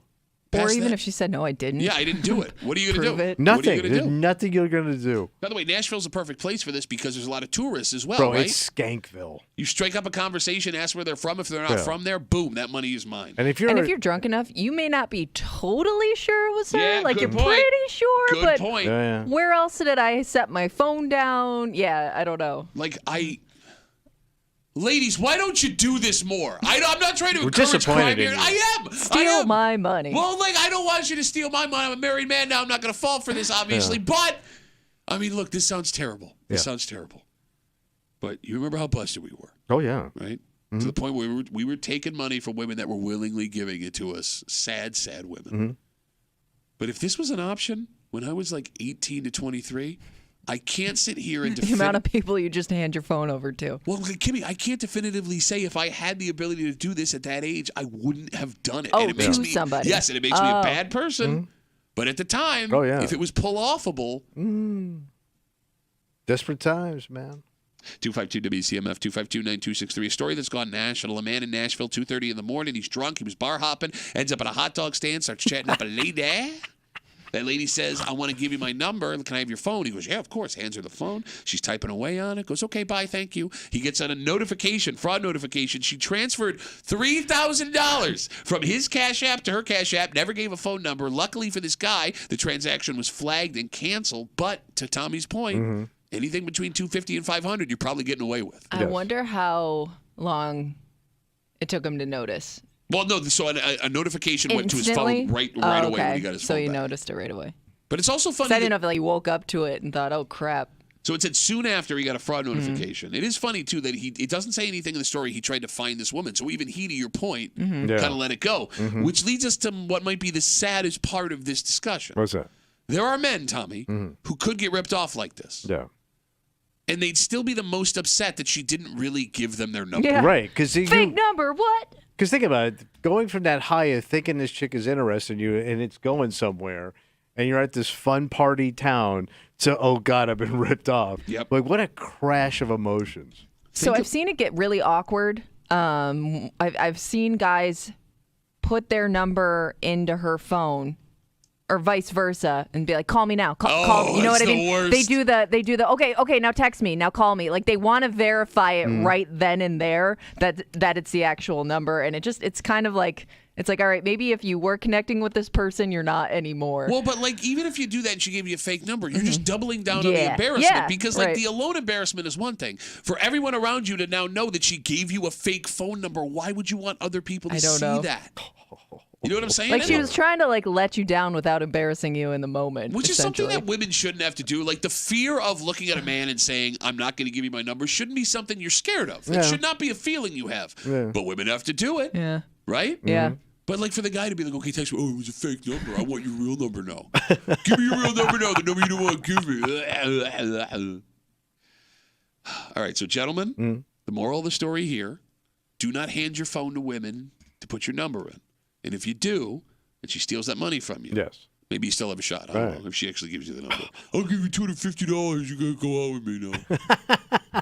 We come back, we wrap it up, we tell you what we're doing tomorrow next in the break room on CMF.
It's going to be Rapparoo. Howdy, old Hump Day Rapparoo. Sorry, I wasn't sure if my headphones broke again or whatever. Yeah, that's going to be a Rapparoo for a Wednesday. That makes tomorrow a Thursday. You know what that means?